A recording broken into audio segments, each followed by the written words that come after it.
Brahspata, when they set in motion the first beginning of speech, giving names, their most pure and perfectly guarded secret was revealed through love.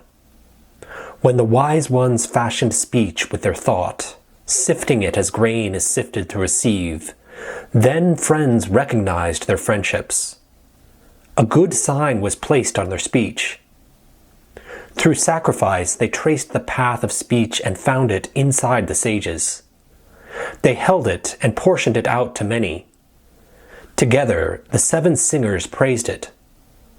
One who looked did not see speech, and another who listens does not hear it. It reveals itself to someone as a loving wife, beautifully dressed, reveals her body to her husband.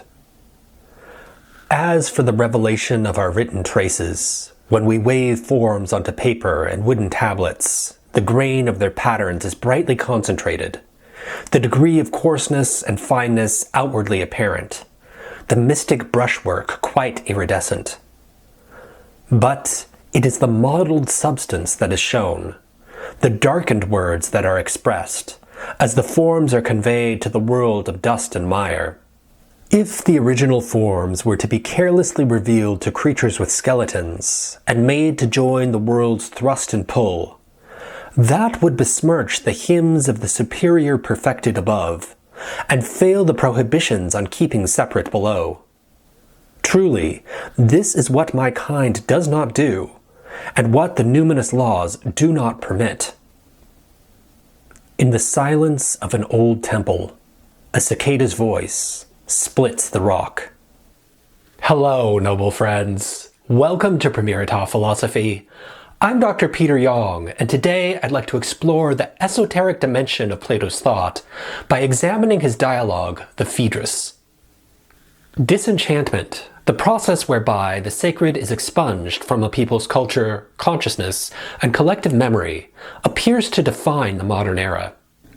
After the Church's grip over European life and culture began to slacken with the so-called death of God, the theological framework that had given meaning to the medieval world gave way, and men were compelled to make sense of their lives in increasingly secular, bureaucratic, and even technocratic terms. While modernity can no doubt be aptly characterized as an age of disenchantment, we must not forget that modern secularization is itself the fruit of an earlier historical process, with roots running deep through European history. For example, the so-called triumph of Christianity can itself be seen as an episode in the saga of disenchantment, as the peoples of the Roman Empire were forced to renounce their traditional gods and customs, and embrace instead the myths and practices of a foreign nation as constituting the only permissible worship of the one true God. And the story of disenchantment goes back yet further still, extending to the very beginnings of Western philosophy and the work of Plato. For Plato himself lived in an age wherein the gods appeared to have departed. Spurred by the new democratic ideals and their attendant sophistic standards of rationality, the Athenian Enlightenment called into question the reality of the gods. And, worse yet, by Plato's time, these new ideals had seemed to have collapsed upon themselves, having led to the Peloponnesian War and its disastrous consequences, including the fall of the Athenian Empire itself. To truly grasp Plato's philosophical project, it is thus crucial to remember that Plato composed his famous dialogues amid this cultural anomie. Plato, unlike contemporary philosophers, did not write books that directly set forth and defend a philosophical thesis. Instead, he wrote dialogues, something like philosophical plays wherein various characters, including his teacher Socrates, debate a given subject matter. In these dialogues, Plato employed the entire panoply of clever literary techniques developed in Athens' Golden Age. The dialogues display brilliant rhetoric and sophisticated argument, incorporate elements of Athenian tragedy and comedy, and, most importantly, covertly preserve, in Plato's own ingenious manner, the Greek oracular tradition. The preservation and collection of oracles was one of the earliest uses of writing in Greece. Some of these collections consisted of sayings attributed to sages such as Epimenides of Crete, Orpheus, and Musaeus. But the most prominent oracle was that of Apollo at Delphi. The deliverances of the Pythia were of decisive importance in founding colonies, establishing constitutions, and determining religious rites. Oracles were thus essential to Greek life, but they were also notoriously difficult to grasp.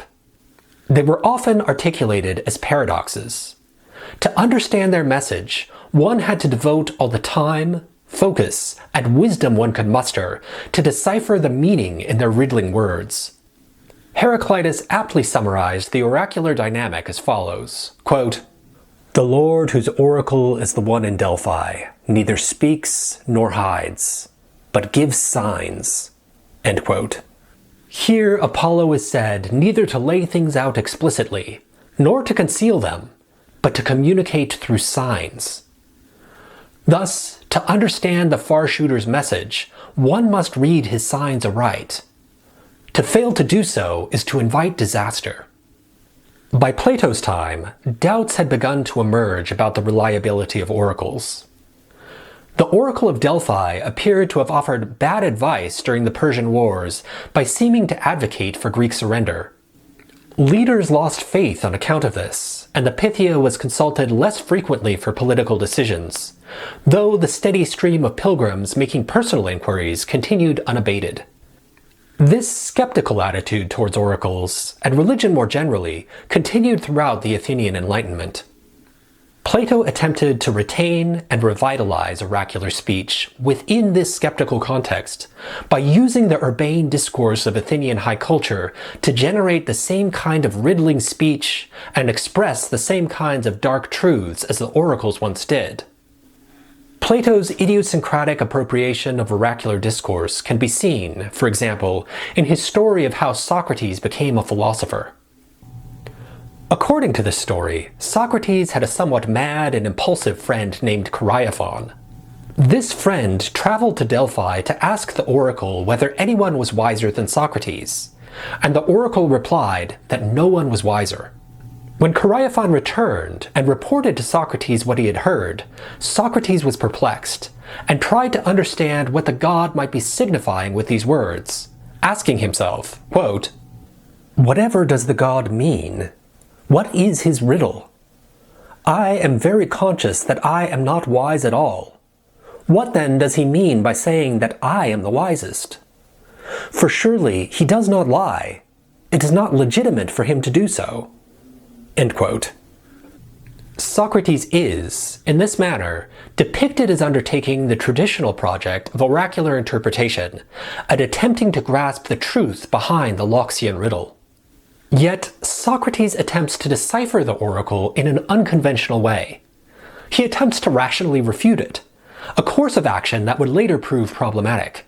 He attempts to discredit Apollo's pronouncement by seeking those reputed to be wise in his day and conversing with them about the subject matter they claim expertise in, so as to demonstrate that they are, in fact, wiser than he.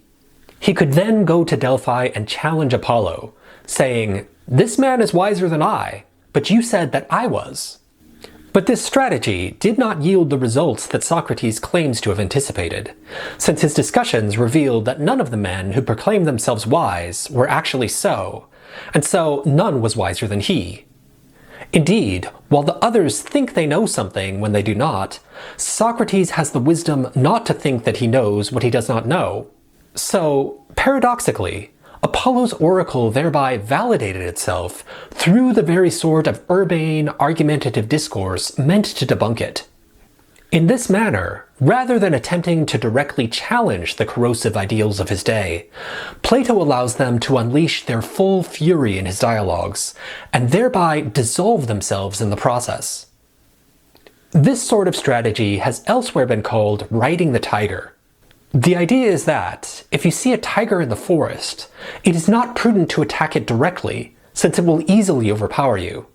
But if you can manage to get on its back and ride it, not only will it not be able to attack you, but you will also find yourself in a more advantageous position after it has exhausted its strength by running. Evola explains the principle as follows, quote, "When a cycle of civilization is reaching its end, It is difficult to achieve anything by resisting it, and by directly opposing the forces in motion. The current is too strong. One would be overwhelmed. The essential thing is not to let oneself be impressed by the omnipotence and apparent triumph of the forces of the epoch. These forces, devoid of connection with any higher principle, are in fact on a short chain. One should not become fixated on the present and on things at hand, but keep in view the conditions that may come about in the future.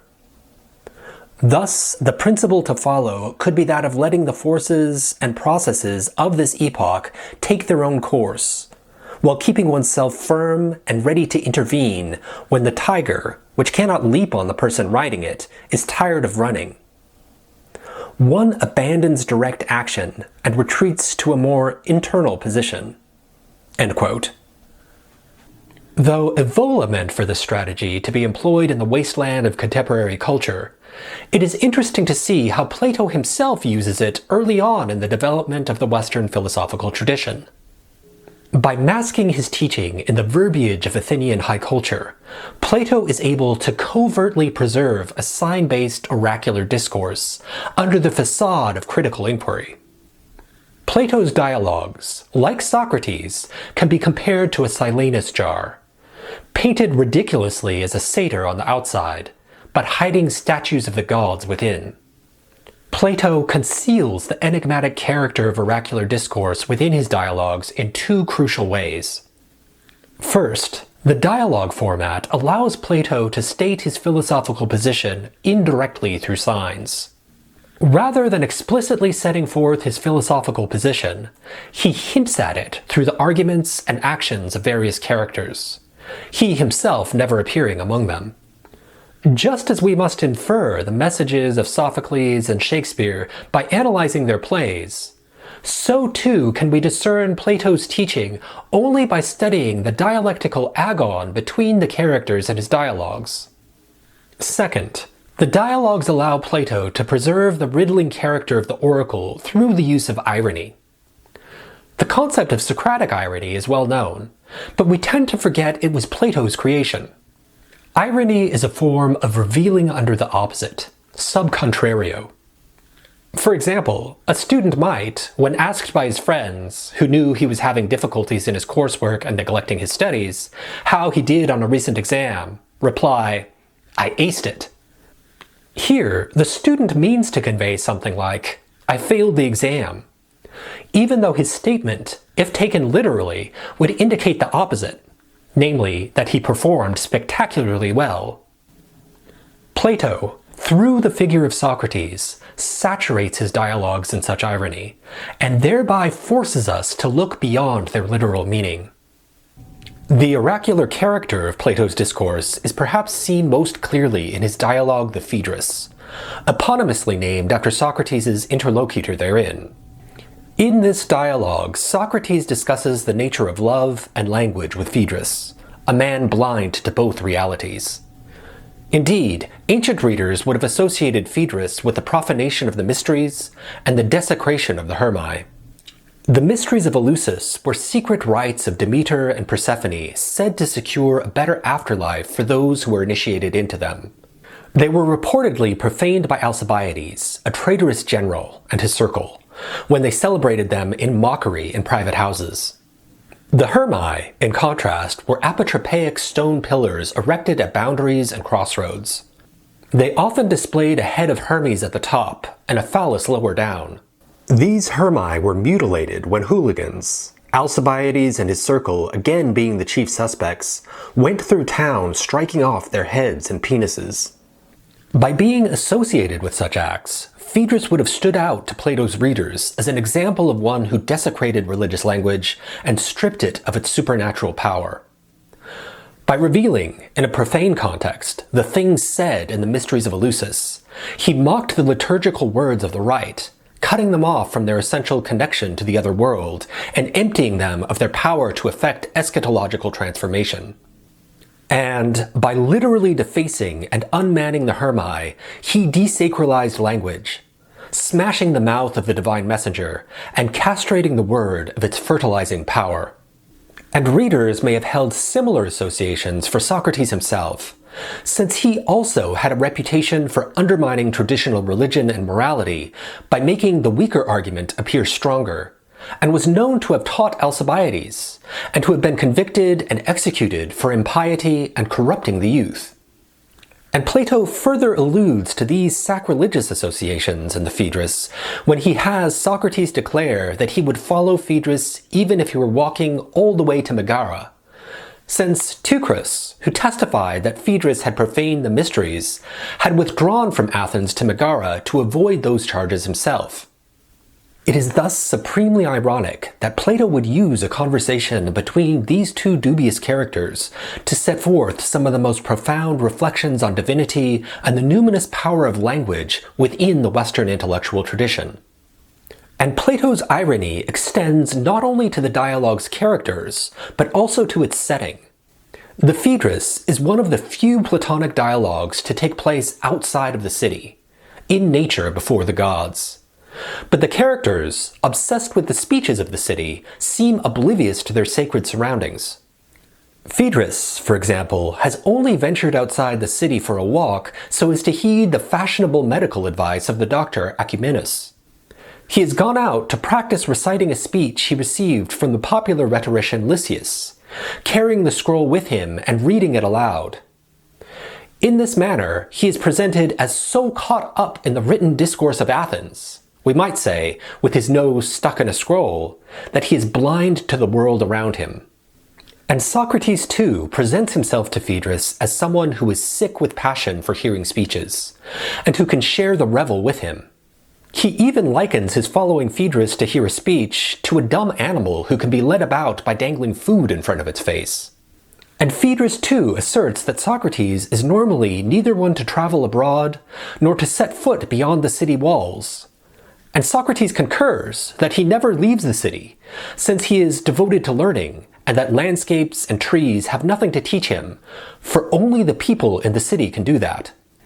As they make their way along the river Ilissus, Phaedrus asks Socrates whether he believes the local legend of Boreas abducting Erythrea is true, and Socrates declares that it would not be out of place for me to reject it, as our intellectuals do, and proceeds to give a reductive explanation of the legend, claiming that it could have been a fanciful way of describing how a girl was blown off the rocks by the wind.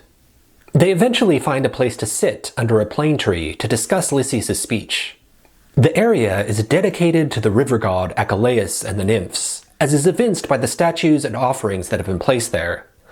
But the two men seem to have little concern for such matters. Yet, at the same time, the land and its gods control how the dialogue unfolds.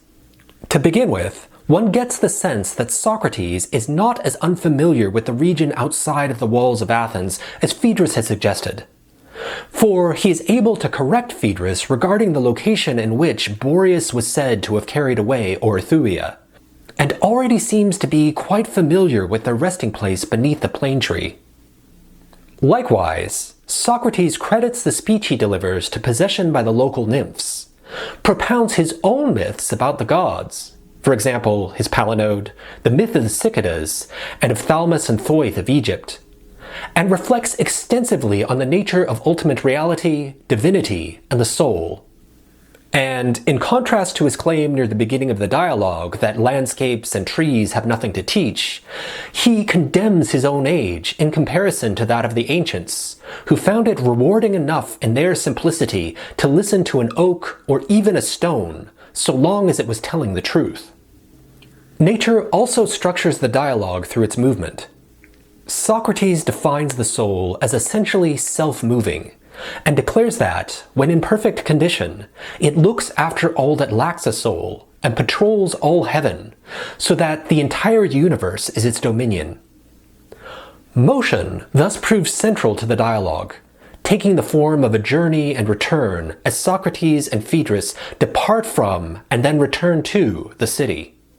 The dialogue begins with Socrates asking Phaedrus, "Where have you been? And where are you going?" and ends with Phaedrus and Socrates declaring, "Let's be off," as they get up and return to Athens. And so, at its most obvious level, The dialogue follows Socrates and Phaedrus as they walk outside the gates of Athens and along the Ilissus River until they find an idyllic location under a plane tree to sit and discourse until they decide to return home. And the journey of Socrates and Phaedrus is paralleled by the sun's journey through the sky, which determines the timing and action of the narrative. Phaedrus spends the morning reading until he grows tired of it and goes outside the city for a walk. Then, as the sun moves further overhead and the day grows hotter, Socrates and Phaedrus walk along the Ilissus. When it reaches its zenith, pouring down its light and heat from overhead, Socrates recites his palinode in praise of love. And once the sun has proceeded further on his journey and begins his decline as the day starts to cool, Socrates and Phaedrus depart. Using the language of astrology, the action of the dialogue thus takes place as the sun travels diurnally from the 11th house to the 9th house, and the philosophical content of the relevant sections of the dialogue corresponds to the traditional meaning of these houses. The 11th house symbolizes the sun's journey as it is carried up to its highest point, and is associated with the people, forces, and events that help one advance in life.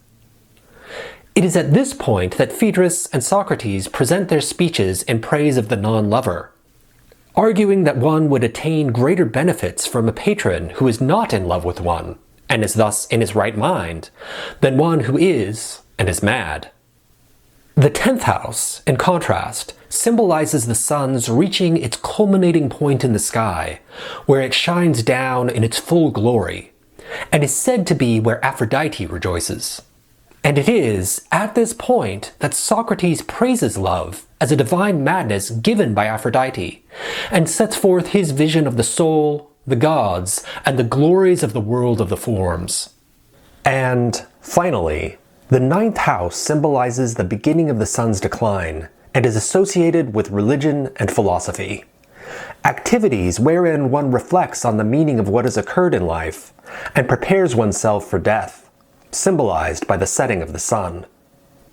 And it is at this point that Socrates and Phaedrus, instead of repeating speeches to each other, engage in straightforwardly philosophical dialogue, as Socrates tries to convince Phaedrus that if rhetoric were to be a science, it would prove to be identical to philosophy. And the natural cycle of procession and return not only characterizes the journey of Socrates and Phaedrus, and the journey of the sun in its diurnal course, but also structures the activities of the gods in Socrates' palinode. According to Socrates' tale, the gods too, along with those souls who wish to follow them, leave their home to travel through the zodiac to the very edge of heaven, to behold the realm of being that exists beyond our world, and, after feasting on this sight, they return home. Within this overall structure of efflux and return, the content of the Phaedrus can be divided into two halves. In the first half, Socrates and Phaedrus exchange speeches about love. Phaedrus delivers a speech from Lysias in praise of the non-lover he has been trying to memorize. And then Socrates delivers his own speech on the same theme, attempting to correct the structural flaws of the one Phaedrus just gave. After this, Socrates, prodded by his daimon, repents of his speech, and, as penance, offers a brilliant speech in praise of divine love. Then, in the second half of the dialogue, Socrates and Phaedrus turn to discuss the nature of speeches as such, inquiring into what makes them good or bad, and investigate whether or not rhetoric is an art. Let's examine each of these sections in turn. Plato's portrayal of Phaedrus as he delivers the first speech, indeed, throughout the dialogue as a whole, is rather comical. The interaction between Socrates and Phaedrus reminds one of that of Dr. Faustus and his familius Wagner in Goethe's Faust. Whereas Faust is dissatisfied with all he has learned studying philosophy, jurisprudence, medicine, and theology, and yearns instead for true spiritual knowledge, Wagner, his rather dim-witted assistant, is content with academic life and praises its virtues in overwrought, sentimental terms. In like manner, Phaedrus is a self-confessed dilettante, who tries to insinuate himself into the intellectual avant-garde of Athenian life. He takes the health advice of the fashionable medical doctors of his day, and is particularly obsessed with speeches. In Plato's other dialogue, the Symposium, Phaedrus is said to have proposed the theme of love discussed in the speeches therein, and is portrayed as being the first to give a speech. And, in the Phaedrus, Socrates declares that he is responsible for the production of more speeches in his lifetime than anyone else, apart from Simmias the Theban. The speech that Phaedrus recites for Socrates has been written by Lysias, whom Phaedrus declares to be the best of our writers. He has been poring over the speech all morning, attempting to learn it by heart, and has continued to practice it as he has gone outside for a walk. He finds the speech to be particularly clever, and declares that Lysias is the cleverest writer of our day, and proclaims that he would prefer Lysias's oratorical skills over material wealth. Lysias's speech, which Phaedrus finds so clever, makes an argument that one should give sexual favors to someone who does not love one, the non-lover, rather than someone who does, the lover. At first, Phaedrus attempts to practice the speech from memory, but after Socrates realizes that he has been hiding the scroll containing the speech in his left hand, he demands that he read it. The speech is poorly constructed, haphazardly stringing together a series of points, but Phaedrus is nonetheless enamored with it. After listening to the performance, Socrates remarks that Phaedrus was radiant with delight as he read the speech, claiming him to have been in a veritable Bacchic frenzy. And, for his part, Phaedrus declares the mediocre speech to be simply superb, especially in its choice of words, and maintains that no other Greek could say anything more impressive or more complete on the same subject. He asserts that Lysias has omitted nothing worth mentioning about the subject, so that no one will ever be able to add anything of value to complete what he has already said himself. Such is Phaedrus's evaluation of the speech. Let's now examine its content. The speech both begins and ends abruptly. It commences as follows, without, as Socrates points out later, even attempting to define the subject matter under discussion. Quote, "You understand my situation. I've told you how good it would be for us, in my opinion, if this worked out. In any case, I don't think I should lose the chance to get what I'm asking for, merely because I don't happen to be in love with you." End quote. And the conclusion of the speech is equally abrupt. Quote, "Well, I think this speech is long enough. If you are still longing for more, if you think I have passed over something, just ask." End quote. The overall argument of the speech resembles something you might hear from a contemporary red pill dating coach, and is determined by a couple of implicit definitions which are never explicitly stated. First, it adopts a crass utilitarian definition of reason. On such a view, reason is a tool for acquiring conventional physical and social goods. If one, for example, desires greater wealth or social status, one can devise strategies for achieving these goals through the use of reason. Second, it adopts a corollary definition of love. On this view, love is equated with insanity, and hence is essentially irrational. This then allows the speech to advance the following sort of argumentative schema. 1. The beloved can forge alliances for himself by granting sexual favors to various interested parties. 2. Lovers are in love, and hence, by definition, not in their right mind. 3. Non-lovers, conversely, are not in love, and, ceteris paribus, are in their right mind. Thus, 4. Non-lovers are able to use reason, while lovers cannot. From 2 and 3. 5.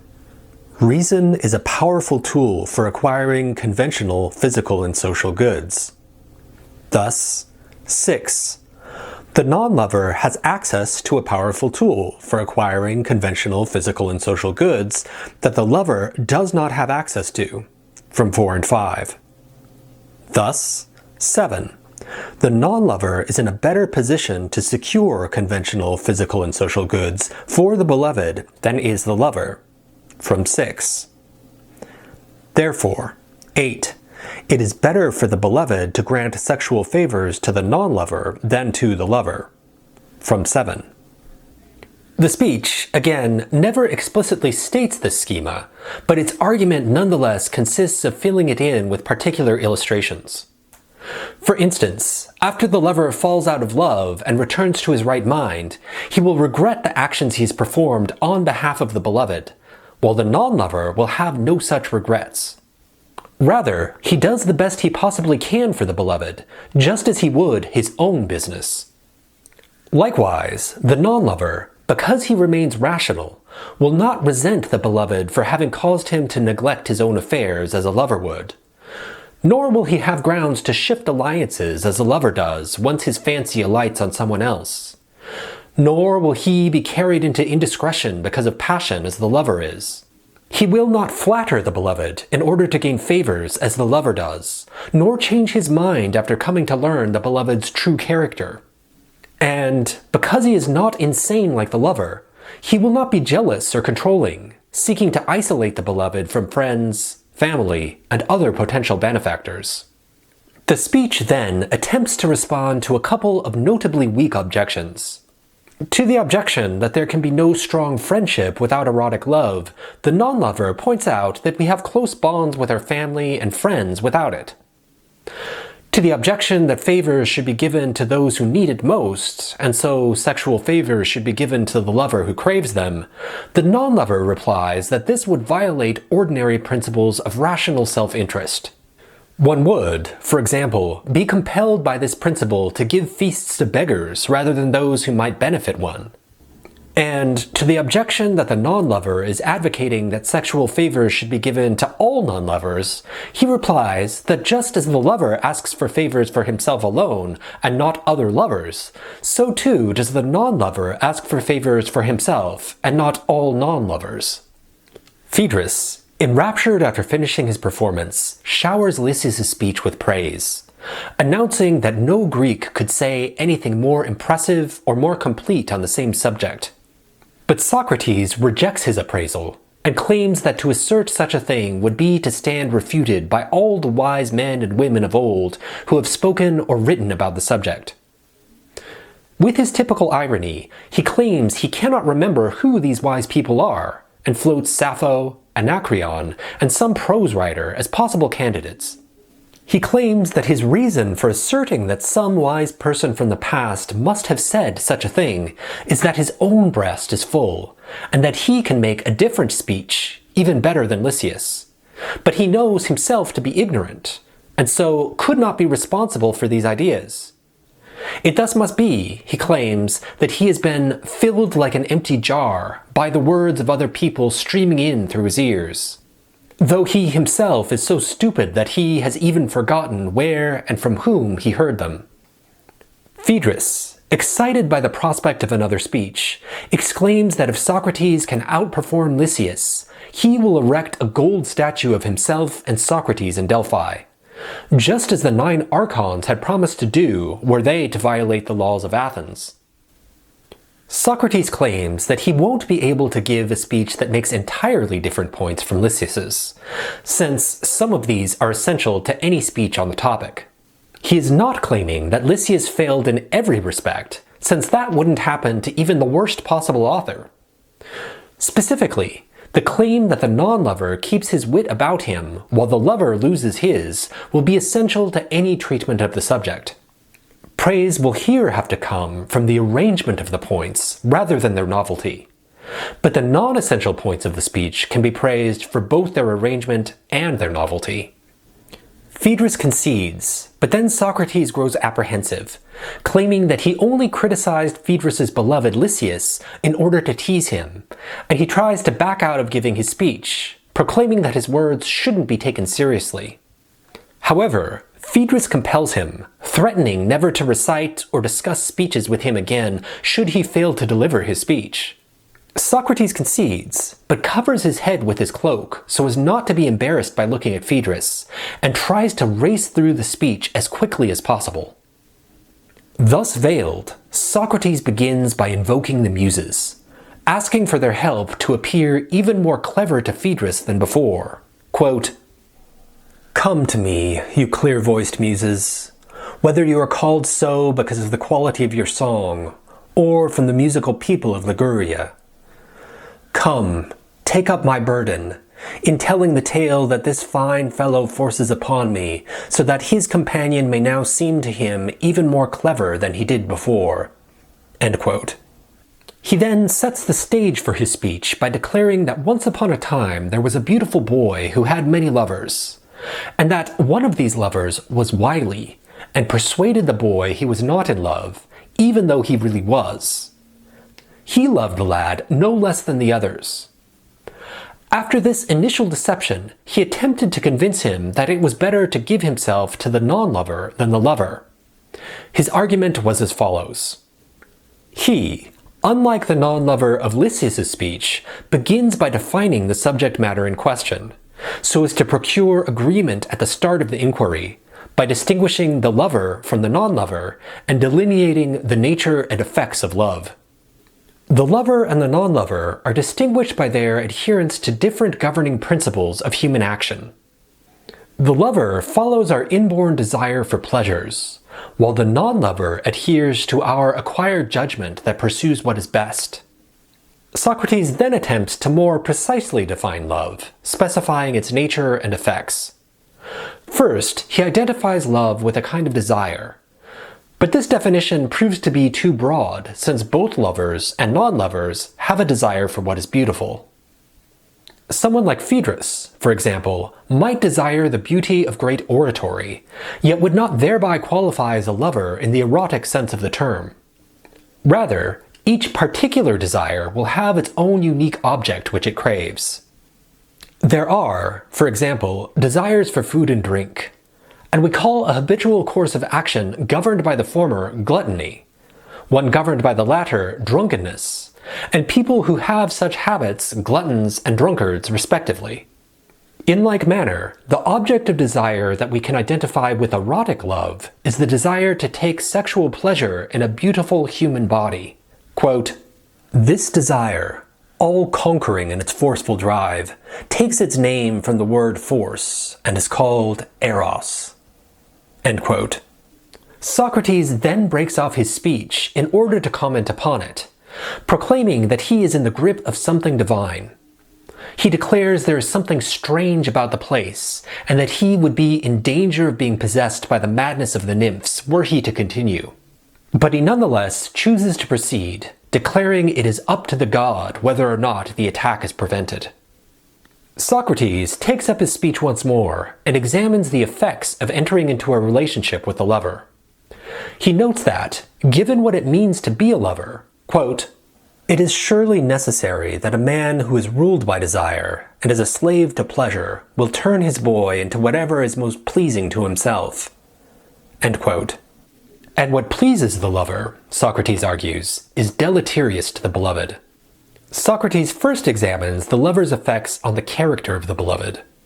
He notes that a lover, a sick man, takes pleasure in what does not resist him, and views anyone equal or superior to himself as his enemy. As a result, he is always working to make the boy he loves weaker and inferior to himself. And so, since ignorance is inferior to wisdom, cowardice to bravery, ineffective speech to rhetorical sophistication, and slow-wittedness to quick-wittedness, the lover will attempt to cultivate these vices. Socrates explains, quote, "By necessity, a lover will be delighted to find all these mental defects and more, whether acquired or innate in his boy, and if he does not, he will have to supply them, or else lose the pleasure of the moment. The necessary consequence is that he will be jealous and keep the boy away from the good company of anyone who would make a better man of him. And that will cause him a great deal of harm, especially if he keeps him away from what would most improve his mind, and that is, in fact, divine philosophy, from which it is necessary for a lover to keep his boy a great distance away, out of fear the boy will eventually come to look down on him. He will have to invent other ways, too, of keeping the boy in total ignorance, and so in total dependence on himself. That way the boy will give his lover the most pleasure, though the harm to himself will be severe. so it will not be of any use to your intellectual development to have as your mentor and companion a man who is in love." End quote. And the lover will have similar effects on the beloved's physical body. The lover, to follow his desire, will encourage him to be soft and weak. Quote, "The sort of body a lover wants in his boy is one that will give confidence to an enemy in war or other great crisis, while causing alarm to friends and even to his lovers." End quote. And the lover likewise proves ruinous to the beloved's possessions. The lover desires his beloved to be weaker than himself and to be completely under his control. He thus does his best to separate him from his greatest possessions, mother, father, and close relatives, since these might attempt to block the affair, and he wants to cut him off from wife, children, and home for similar reasons. And, finally, he desires to separate him from his wealth, since wealth would make him harder to snare, and, once snared, harder to handle. These effects show how truly pernicious the lover is. Many pains in life are mixed with immediate pleasure. Flattery, for example, brings all sorts of evils, but it still feels good to be flattered in the moment.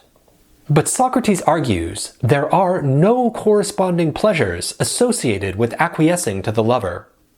It is a pure displeasure to interact with such a disgusting being. What comfort or pleasure will the lover give to him during all the time they spend together? Won't it be disgusting in the extreme to see the face of that older man who has lost his looks, and more than his face as well, the ridiculous flattery, the loss of freedom, the false accusations and insults when he is drunk? Furthermore, once the lover returns to his right mind, he'll back out of all he has promised and try to avoid the beloved, since he fears falling back into his former madness. The beloved will then be forced to pursue the lover to try to obtain what has been promised.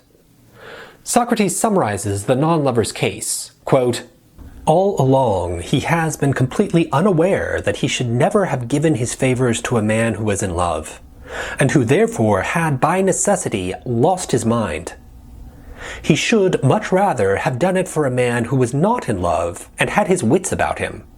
Otherwise, it follows necessarily that he'd be giving himself to a man who is deceitful, irritable, jealous, disgusting, harmful to his property, harmful to his physical fitness, and absolutely devastating to the cultivation of his soul, which truly is, and always will be, the most valuable thing to gods and men." End quote. He then concludes as follows, quote, "These are the points you should bear in mind, my boy. You should know that the friendship of a lover arises without any goodwill at all. No, like food, its purpose is to sate hunger.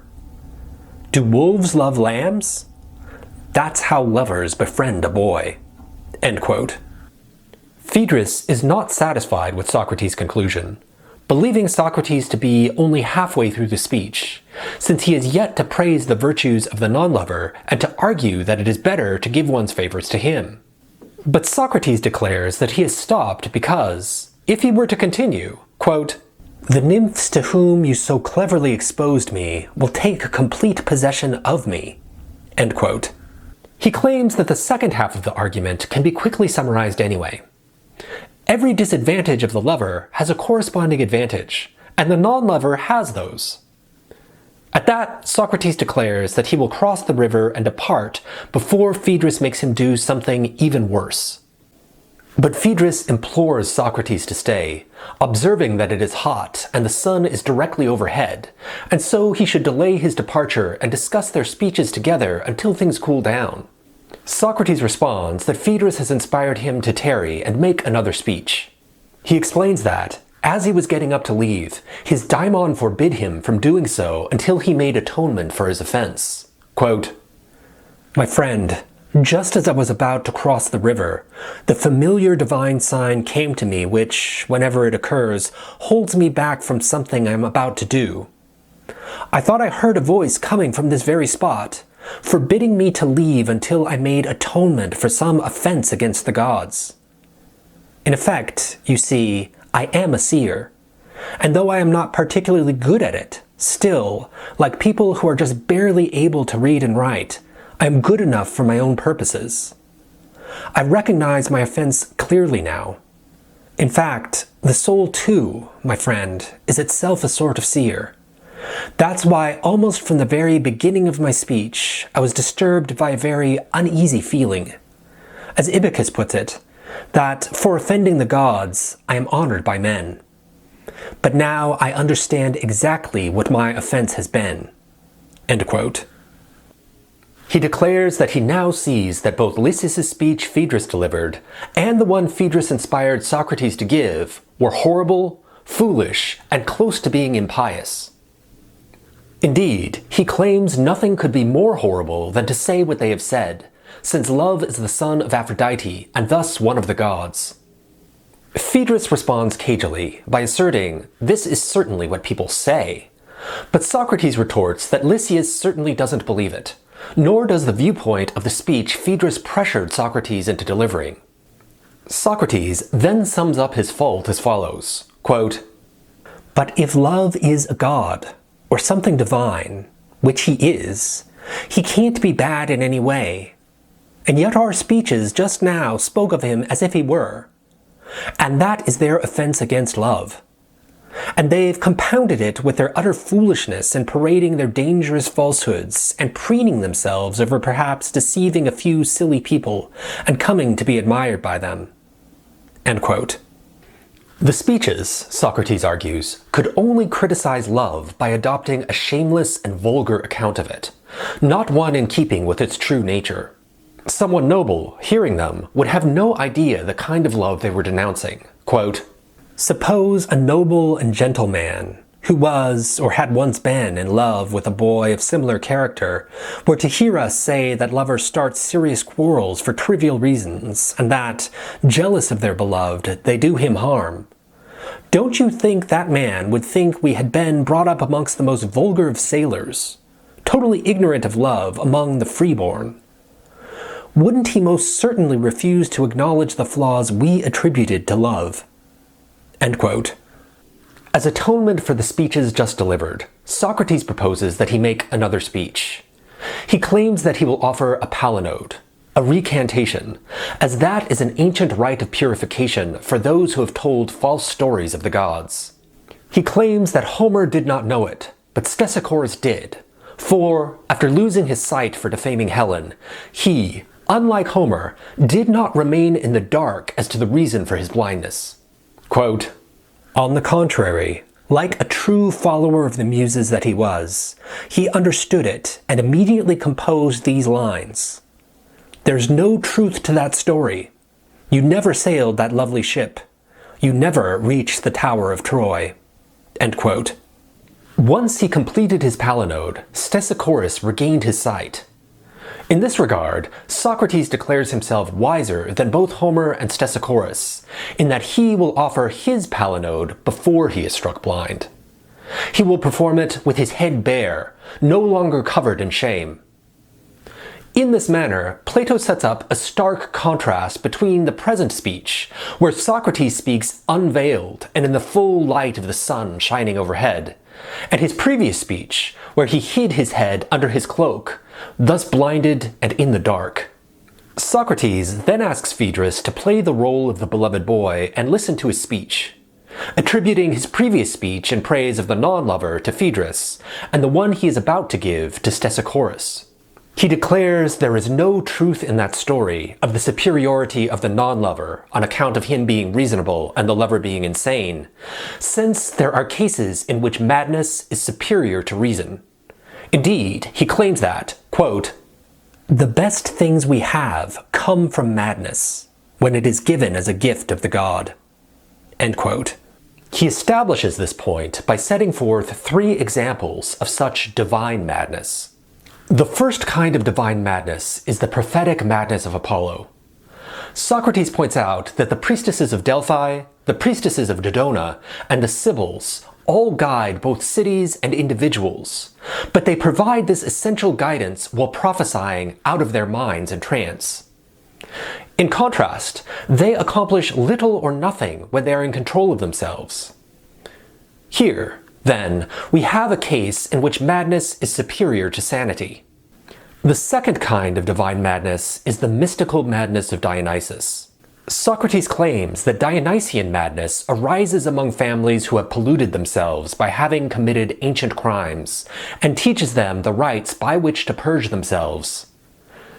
These rites not only release the afflicted from their current troubles, but also protect them in the world to come. Socrates explains, quote, "It turns up among those who need a way out.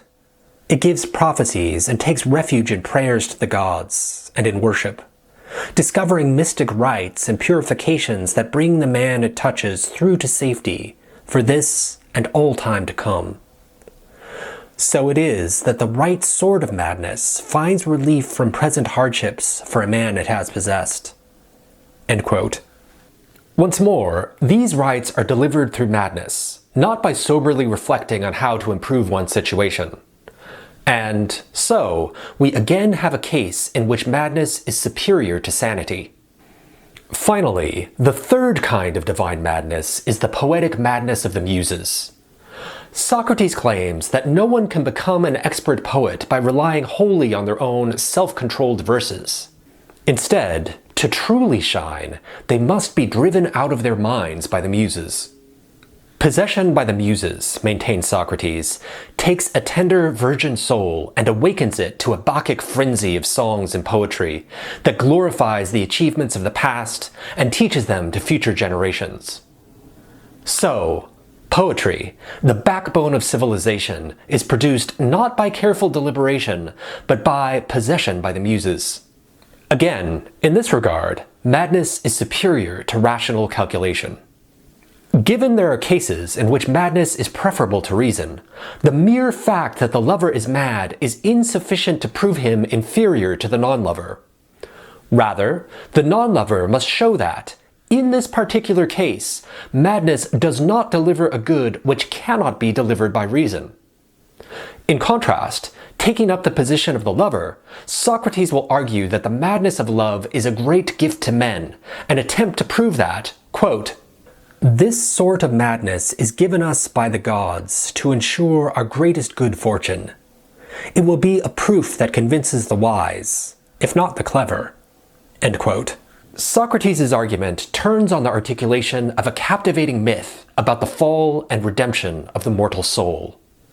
Though he later claims to have spoken this myth in play, the reader suspects he may, in fact, take it quite seriously. Socrates' myth is best understood when the ontological structure it presupposes is stated explicitly. On this view, reality has a hierarchical structure. At the top of this hierarchy is the realm of the forms, which is roughly equivalent to eternal and unchanging Parmenidean being. This is the realm of true reality, where a being really is what it is, where things exist without color, shape, or solidity, and are visible only to intelligence. Below this is the realm of soul, which is characterized by motion and change, with Socrates even arguing that self-motion is an essential property of the soul. Various kinds of souls can then be sorted into their own hierarchy. At the top of this hierarchy are the souls of the gods and goddesses. These souls are composed of entirely good elements, and, as a result, they can easily travel out to the edge of heaven to perceive the forms. This proves to be a self-reinforcing process, since Socrates declares that it is in virtue of contemplating the forms that the gods are rendered divine.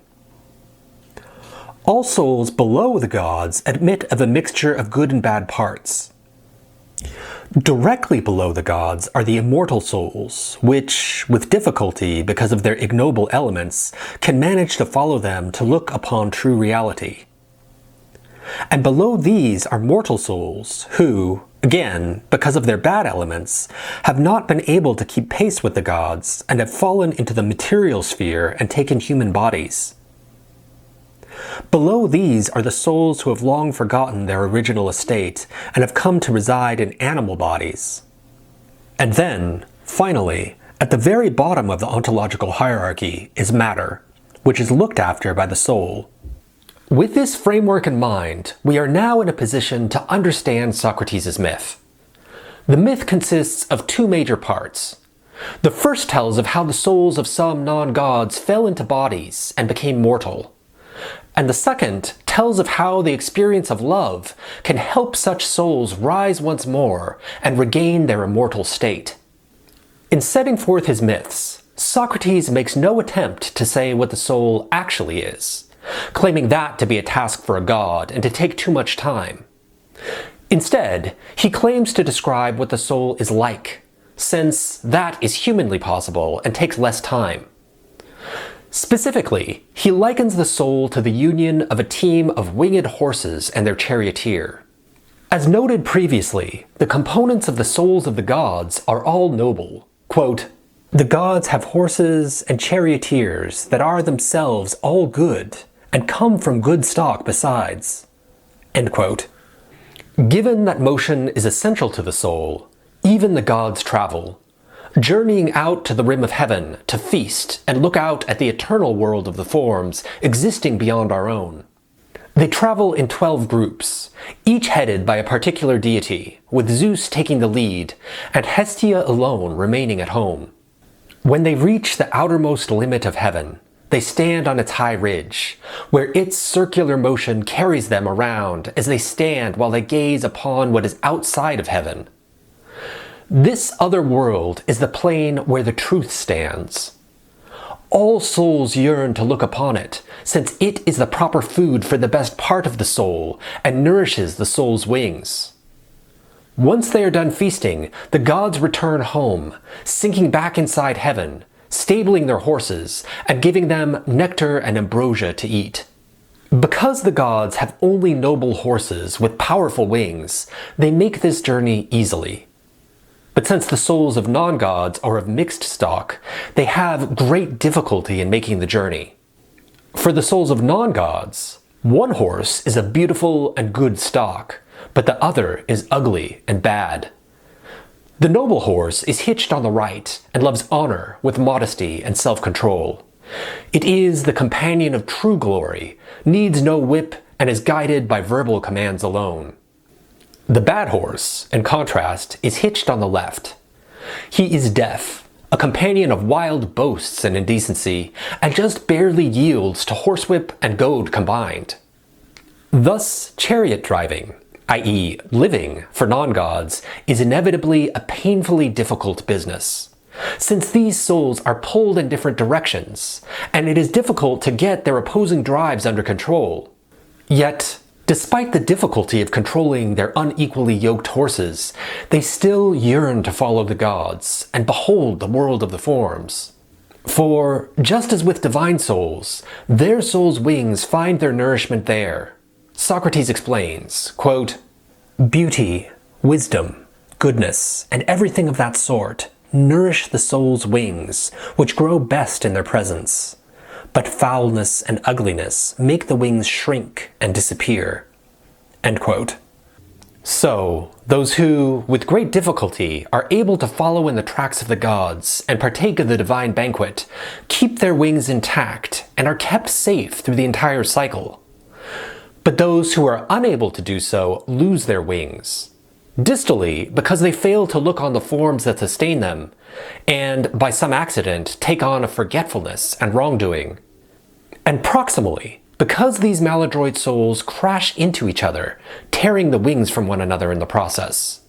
Socrates explains, quote, "The remaining souls are all eagerly straining to keep up, but are unable to rise.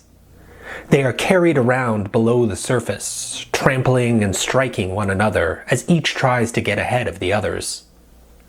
The result is terribly noisy, very sweaty and disorderly. Many souls are crippled by the incompetence of the drivers, and many wings break much of their plumage. After so much trouble, they all leave without having seen reality, uninitiated. And when they have gone, they will depend on what they think is nourishment, their own opinions." End quote. After souls lose their wings, they fall, wandering until they alight on something material to take up as a mortal body. This is how so-called mortal souls are created, through the union of an immortal soul and a mortal body.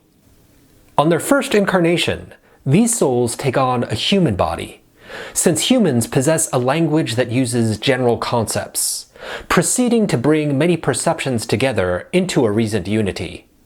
And this process of subsuming particular perceptions under universals is the recollection of the things our soul saw when it was traveling with the God, when it disregarded the things we now call real and lifted up its head to what is truly real instead. And the human type a soul first incarnates as is determined by the God it followed and how much truth it managed to perceive.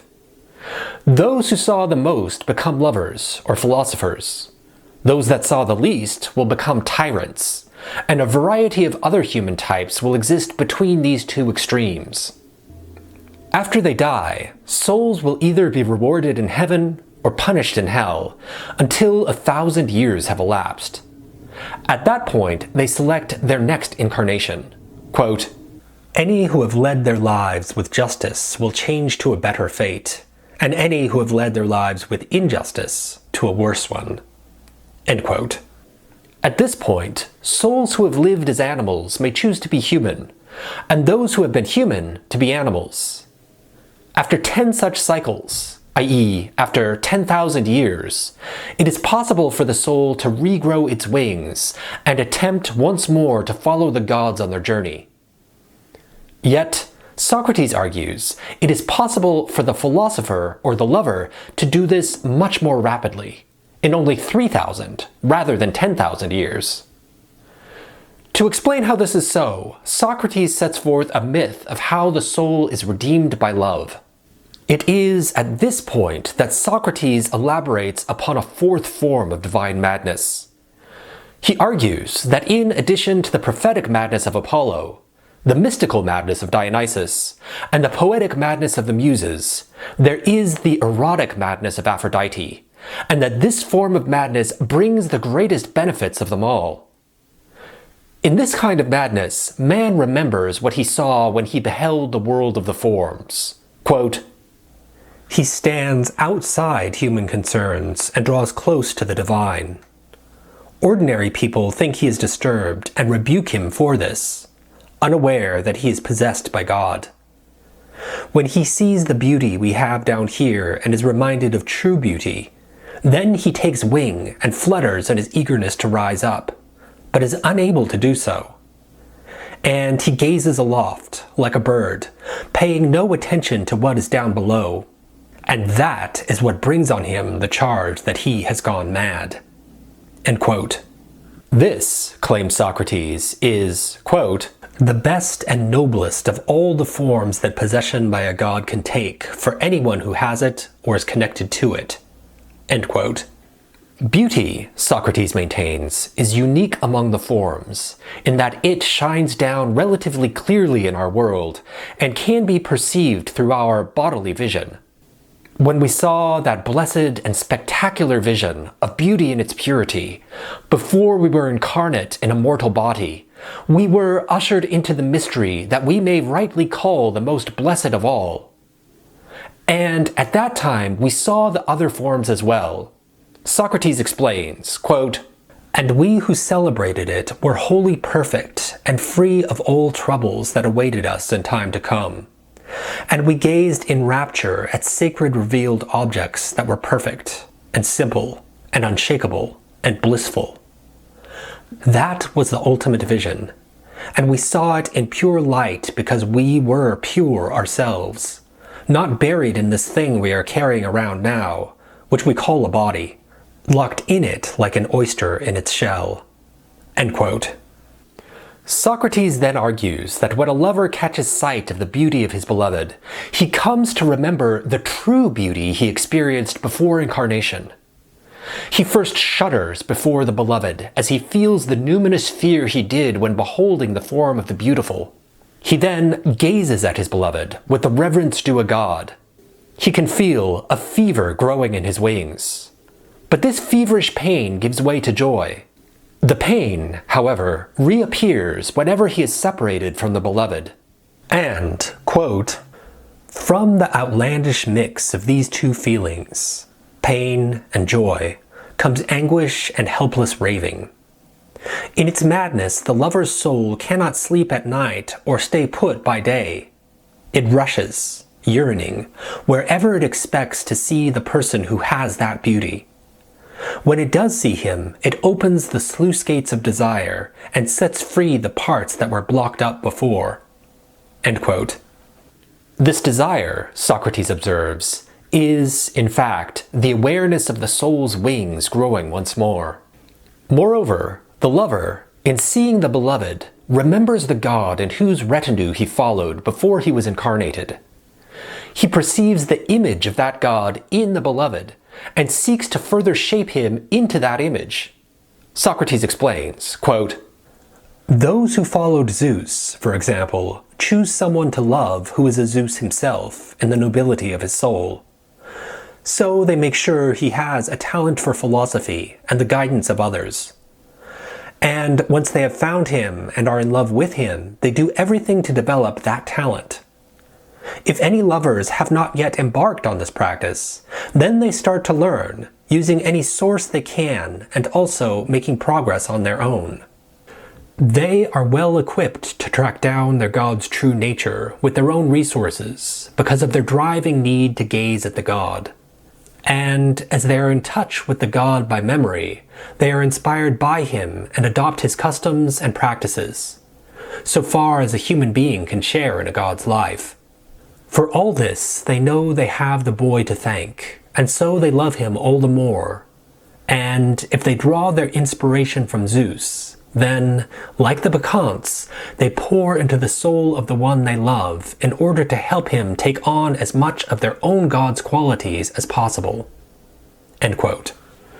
And again, quote, "They take their god's path and seek for their own boy whose nature is like the god's. And when they have got him, they emulate the god, convincing the boy they love and training him to follow their god's pattern and way of life, so far as is possible in each case. They show no envy, no mean-spirited lack of generosity toward the boy, but make every possible effort to draw him into being totally like themselves and the god to whom they are devoted. This, then, is any true lover's heart's desire." End quote. This, argues Socrates, is what Aphrodite inspires in true lovers. Yet, mortal love is more complicated, due to the fact that the lover's soul contains a bad horse with contrary desires. While the higher parts of his soul want to remember the forms and the gods, and to shape the beloved into the image of their patron deity, the lower part of his soul simply wants to have sex. Socrates maintains that this part of the soul must be forcibly restrained and rehabituated for an erotic relationship to flower into something redemptive. He claims that if both lover and beloved are successful in restraining their bad horses and take up the assigned regimen of philosophy, they will experience bliss and shared understanding in their earthly life.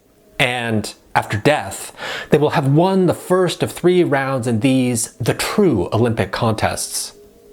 There is no greater good than this that either human self-control or divine madness can offer a man. Since if they are successful in their next 2 incarnations as well, they will have a chance to once more join the heavenly retinue and behold the world of the forms. This myth of the fall and redemption of the soul constitutes Socrates' chief argument for the superiority of the lover to the non-lover. He notes that the goods provided by the prudent calculations of the non-lover are merely mortal, in contrast to the divine goods offered by the madness of Aphrodite, declaring, quote, "These are the rewards you will have from a lover's friendship, my boy, and they are as great as divine gifts should be. A non-lover's companionship, on the other hand, is diluted by human self-control. All it pays are cheap human dividends. And though the slavish attitude it engenders in a friend's soul is widely praised as virtue, it tosses the soul around for 9,000 years on earth and leads it, mindless, beneath it." End quote. Here, Socrates contends that the kind of slavish utilitarian reasoning commonly held up as a virtue actually proves to be a vice, which leads ultimately to the soul's punishment in Tartarus. While the madness of Aphrodite, in contrast, leads to liberation from mortal ills. Finally, Socrates concludes his speech with a prayer to love. Quote, "So now, dear love, this is the best and most sublime palinode we could offer as payment for our debt, especially in view of the rather poetical choice of words Phaedrus made me use. Forgive us our earlier speeches in return for this one. Be kind and gracious toward my expertise at love, which is your own gift to me.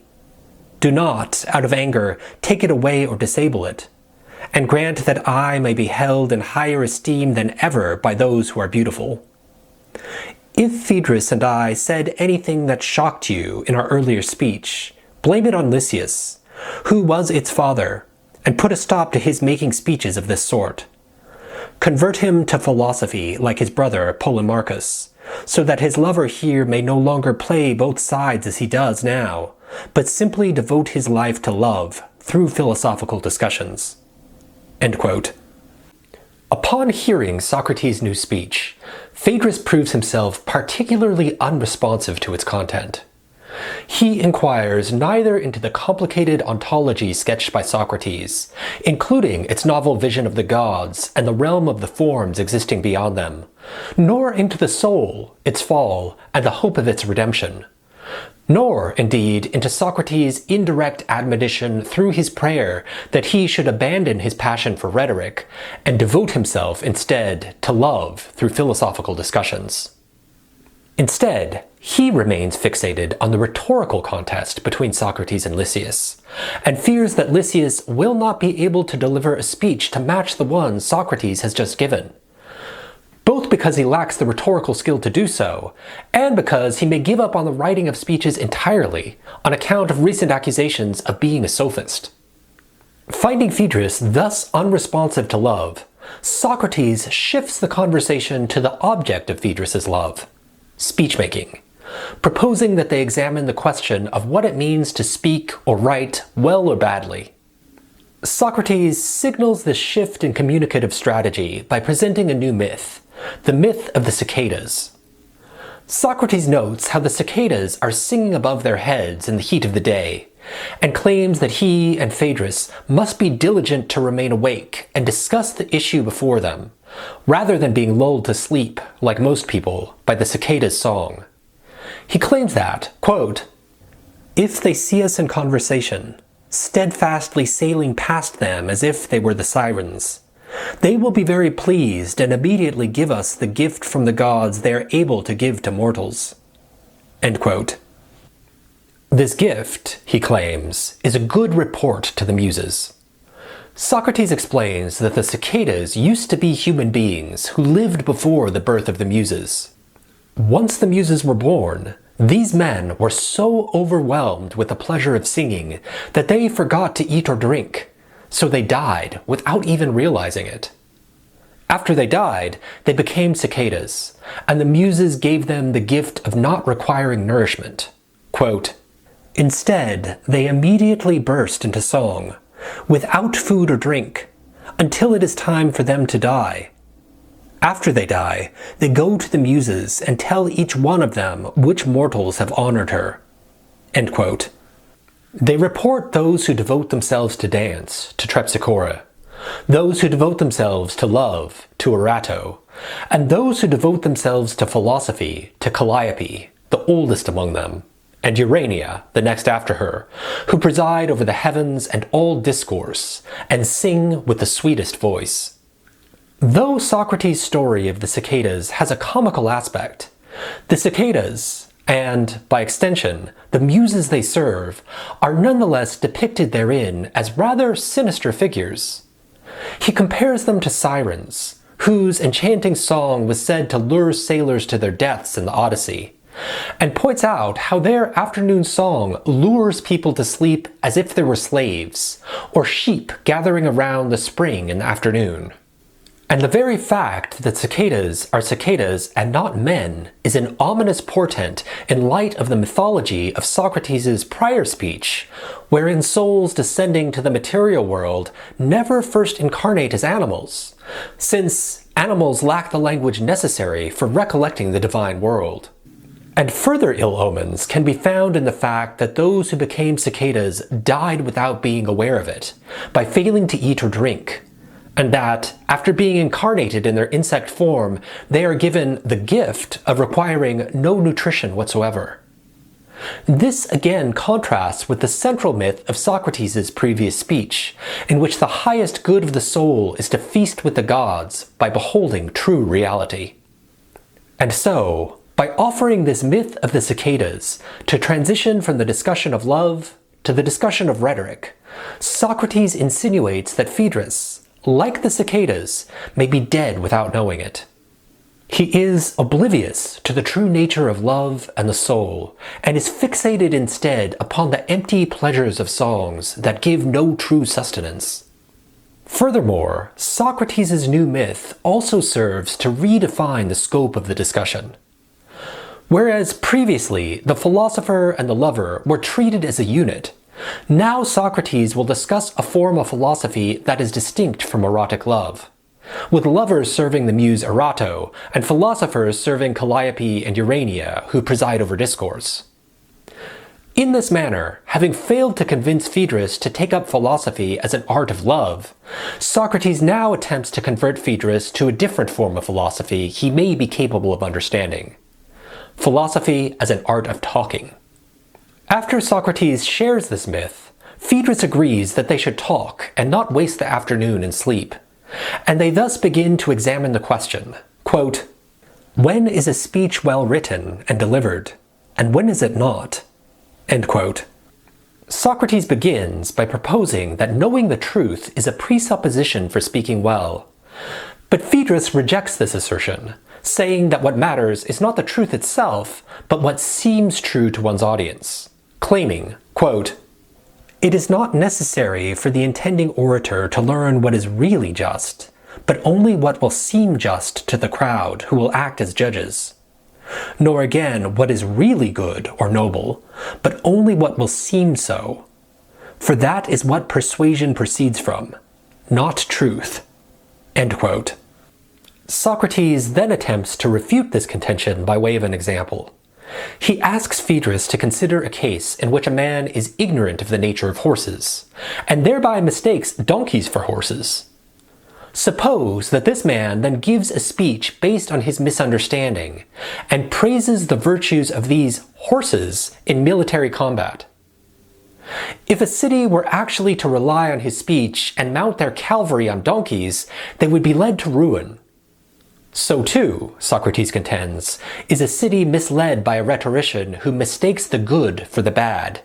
He asks, quote, "And so, when a rhetorician who does not know good from bad addresses a city which knows no better, and attempts to sway it, not praising a miserable donkey as if it were a horse, but bad as if it were good, and, having studied what the people believe, persuades them to do something bad instead of good, with that as its seed, what sort of crop do you think rhetoric can harvest?" End quote. But Socrates then considers a possible objection available to the advocate of sophistic rhetoric. Such a rhetorician might claim that he does not maintain that one shouldn't learn the truth. Indeed, it would be beneficial to know it. His contention, however, is that someone who knows the truth couldn't produce conviction on the basis of a systematic art without rhetoric. Socrates responds to this objection by arguing that if rhetoric were to be a systematic art, then it would be identical to philosophy. He begins by defining rhetoric as the attempt to direct the soul by means of speech, both in private and in public, and in issues both great and small. Phaedrus, at first, is hesitant to accept this broader definition of rhetoric, saying that he has only heard of it being applied to speeches in the law courts or the assembly. But Socrates persuades him by citing some rhetorical treatises allegedly written by Nestor and Odysseus, two Homeric heroes who used their powers of speech in all sorts of situations, and a treatise by someone he calls the Eleatic Palamedes, who seems strikingly similar to Parmenides' pupil Zeno. Socrates argues that just as people argue both sides of a case in a law court, philosophers like Zeno apply the same sic et non to empirical objects as such, arguing that the same things are both similar and dissimilar, both one and many, both at rest and also in motion. Phaedrus accepts this expanded definition of rhetoric, and they proceed. Socrates then contends that such an art must range over similarities. Quote, "By means of it, one can make out as similar anything that can be so assimilated, to everything to which it can be made similar, and expose anyone who tries to hide the fact that that is what he is doing." End quote. It is by knowledge of the similarity between things that one is best able to deceive others, since deception is easier in cases where two things are similar, and so one can be passed off as the other, than in cases where two things are clearly dissimilar, and so cannot be mistaken for one another. For example, if you wanted to deceive someone into thinking a wax fruit was a real fruit, it would be easier to try to convince your mark that a wax apple was an apple than that a wax banana was. Socrates argues that, in this manner, by making a series of small steps, each of which involves a close similarity to the one before, one can shift from one thing to its opposite, and that knowledge of this procedure protects one from being deceived oneself. So, to master the art of rhetoric, one must know precisely the respects in which things are similar and dissimilar to one another. But Socrates then points out that this knowledge of the similarities and dissimilarities between things presupposes the knowledge of what things are essentially. It is by understanding, for example, that x is f, that one understands how it is similar or dissimilar to a y that is g. Socrates queries, quote, "Could someone, then, who doesn't know what each thing is, ever have the art to lead others, little by little, through similarities away from what is the case on each occasion to its opposite? Or could he escape this being done to himself?" End quote. He believes the answer to be an emphatic no, and concludes that any rhetorician who is ignorant of the truth of things and merely chases opinions fails to possess a genuine art. In fact, argues Socrates, knowledge of the essences of things is acquired by none other than the art of philosophical dialectic. This art, he claims, consists of two fundamental skills. The first is subsuming individual entities under a universal, seeing together things that are scattered about everywhere and collecting them into one kind, so that, by defining each thing, we can make clear the subject of any instruction we wish to give. And the second is dividing universals into the natural kinds that fall under them, to be able to cut up each kind according to its species along its natural joints, and to try not to splinter any part, as a bad butcher might do. Socrates explains, quote, "I myself am a lover of these divisions and collections, so that I may be able to think and to speak. And if I believe that someone else is capable of discerning a single thing that is also by nature capable of encompassing many, I follow, straight behind in his tracks, as if he were a god. God knows whether this is the right name for those who can do this correctly or not, but so far I have always called them dialecticians." End quote. So, Socrates argues, if Phaedrus wants to study the art of rhetoric, he must learn philosophy. But Phaedrus objects, declaring Socrates may well have defined the art of dialectic, but he still hasn't given an account of rhetoric. Socrates asks him what he thinks has been left out of his account, and Phaedrus replies that he has not discussed the techniques written up in the books on the art of speaking. Socrates then catalogues these manuals and their techniques, such as preambles, statements of facts and evidence, indirect evidence, refutation, speaking in maxims, speaking in images, etc., and Phaedrus confirms that these are the sorts of things he has in mind. But Socrates then points out that knowledge of these techniques would not constitute an art of rhetoric. He makes his argument by drawing an analogy to similar cases in the arts of medicine, tragedy, and music. Simply knowing techniques that allowed one to raise or lower temperatures in people's bodies, or to make them vomit or defecate, would not suffice for knowledge of the art of medicine, since to be a doctor one must know when, to whom, and to what extent to apply such treatments.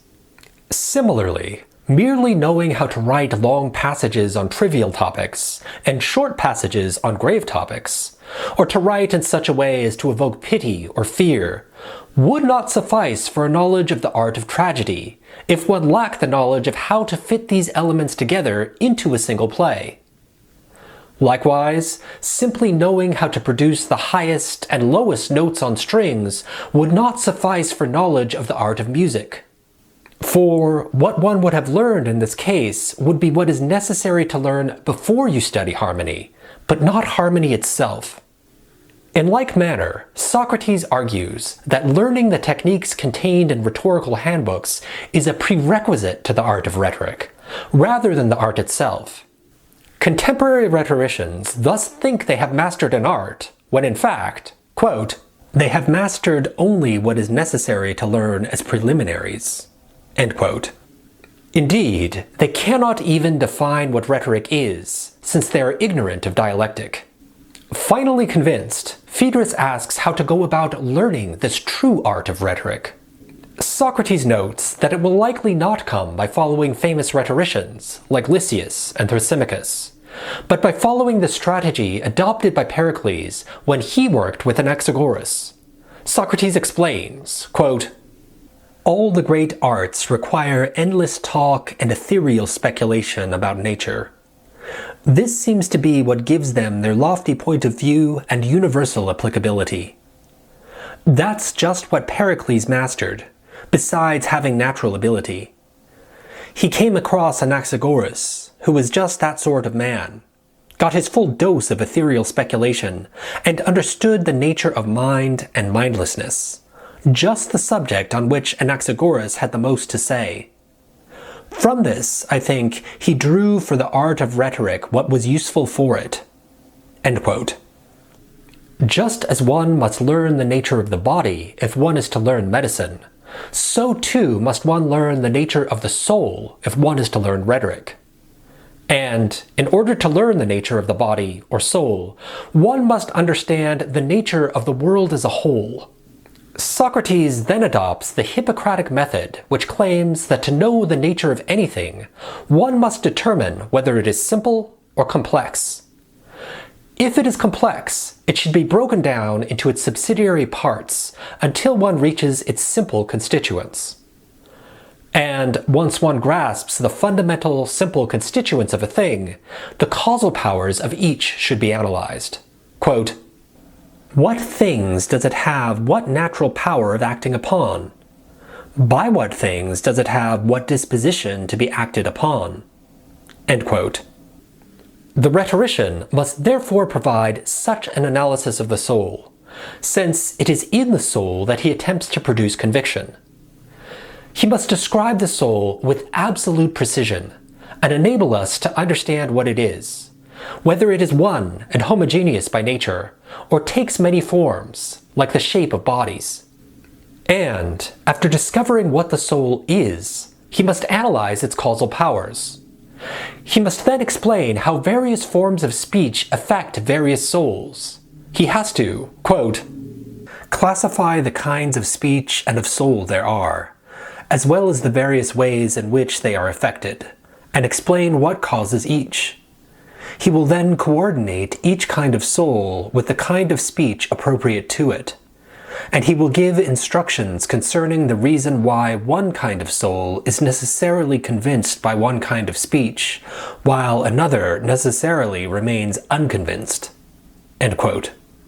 And then, after grasping the theoretical truths of his art in this manner, the rhetorician must gain the practical skill of knowing when to apply which rule to the cases that confront him. This, and only this, claims Socrates, is what must be learned to master the true art of rhetoric. He then concludes his case as follows, quote, "No one will ever possess the art of speaking to the extent that any human being can, unless he acquires the ability to enumerate the sorts of characters to be found in any audience, to divide everything according to its kinds, and grasp each single thing firmly by means of one form. And no one can acquire these abilities without great effort. A laborious effort a sensible man will make not in order to speak and act among human beings, but so as to be able to speak and act in a way that pleases the gods as much as possible. Wiser people than ourselves say that a reasonable man must put his mind to being pleasant, not to his fellow slaves, though this may happen as a side effect, but to his masters, who are wholly good." End quote. With that, Socrates claims to have answered the question about the grounds of good and bad speech, and turns to the question of what good and bad writing consists in. In answer to this question, Socrates once more appeals to a myth, this time one he claims comes from the ancients, though Phaedrus suspects he is simply making it up. Socrates maintains that once upon a time in ancient Egypt, when King Thamus, also called Amon, was reigning in Thebes, Thoth, the god who discovered number and calculation, geometry and astronomy, as well as the games of checkers and dice, and above all else, writing, came to visit in order to exhibit his arts to him, and urged him to disseminate them to all the Egyptians. Thamus asked about the usefulness of each of the arts, and Thoth would explain them.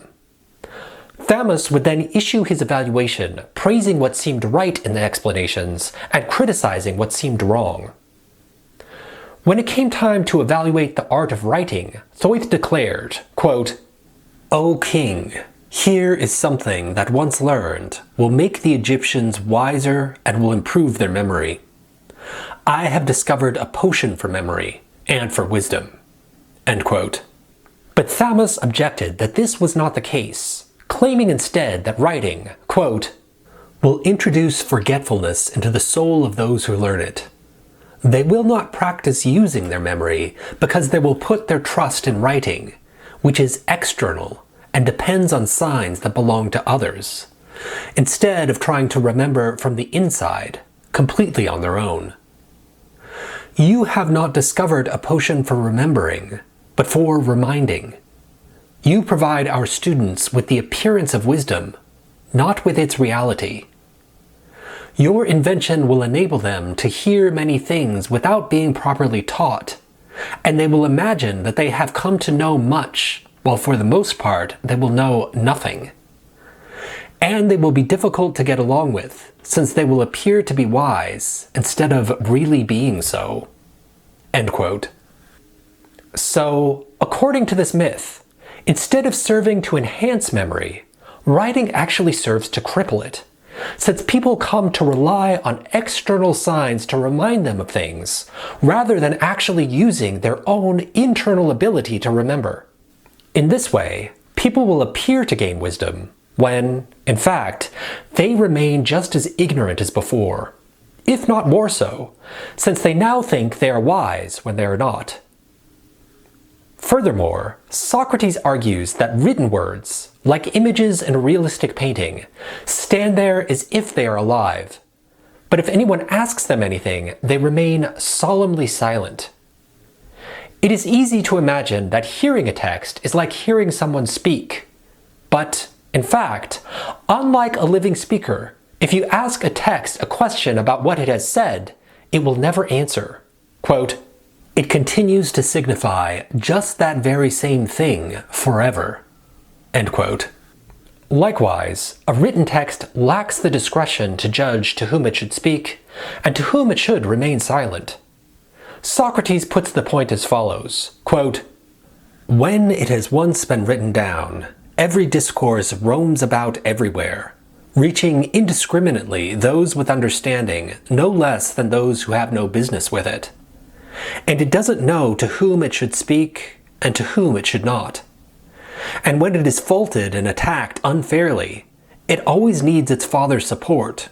Alone, it can neither defend itself nor come to its own support." End quote.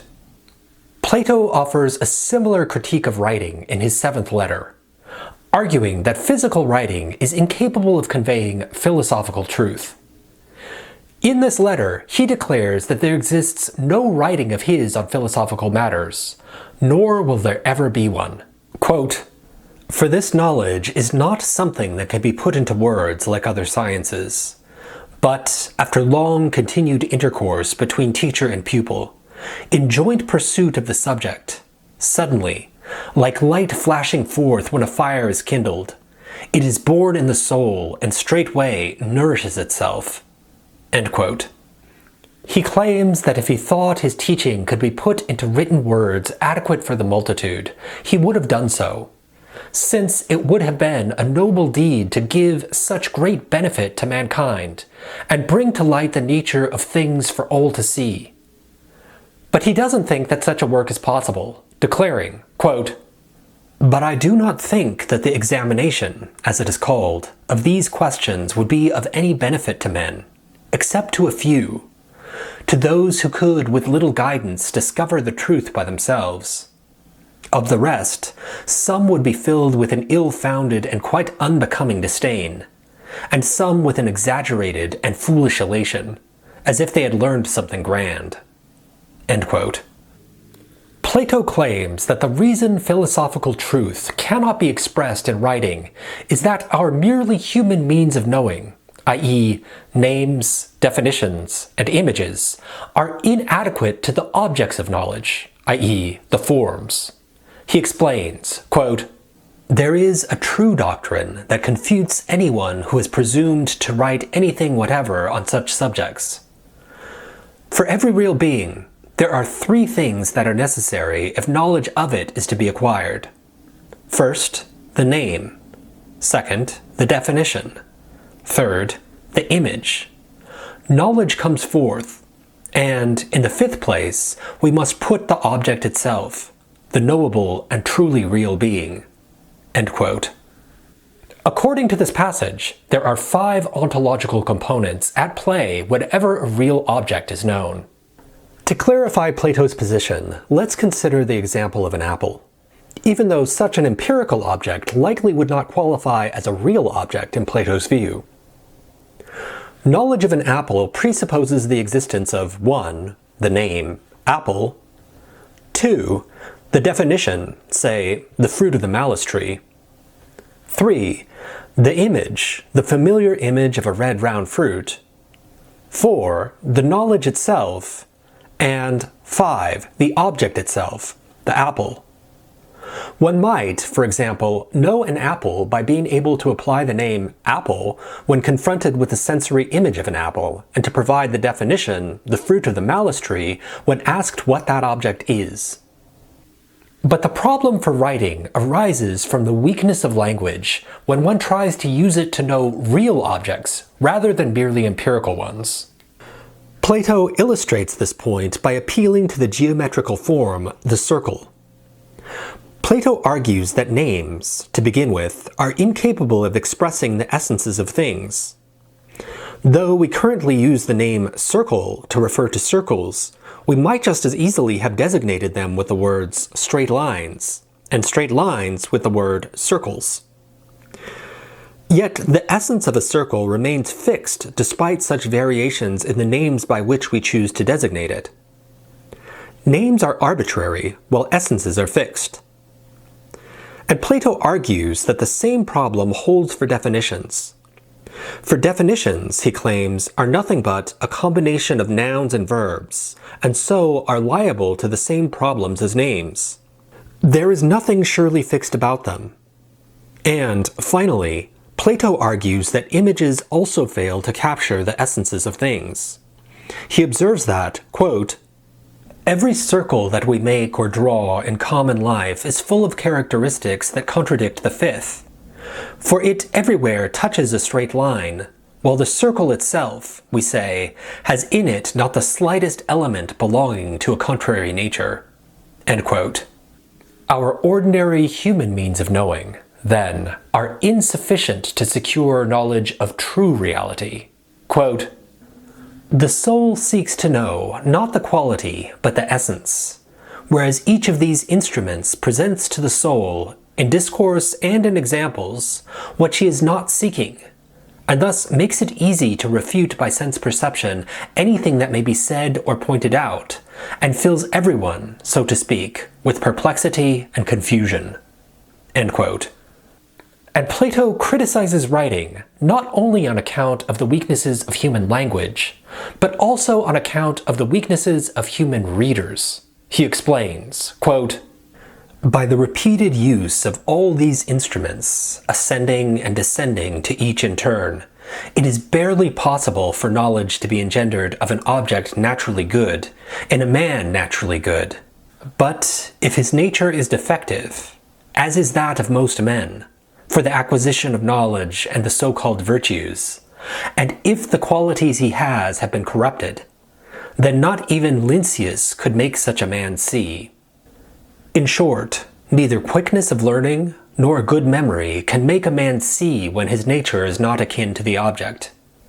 For this knowledge never takes root in an alien nature, so that no man who is not naturally inclined and akin to justice and all other forms of excellence, even though he may be quick at learning and remembering this and that other things, nor any man who, though akin to justice, is slow at learning and forgetful, will ever attain the truth that is attainable about virtue. Only when all of these things, names, definitions, and visual and other perceptions, have been rubbed against one another and tested, pupil and teacher asking and answering questions in goodwill and without envy, only then, when reason and knowledge are at the very extremity of human effort, can they illuminate the nature of any object." End quote. And so, quote, "Whenever we see a book, whether the laws of a legislator or a composition on any other subject, we can be sure that if the author is really serious, this book does not contain his best thoughts. They are stored away with the fairest of his possessions.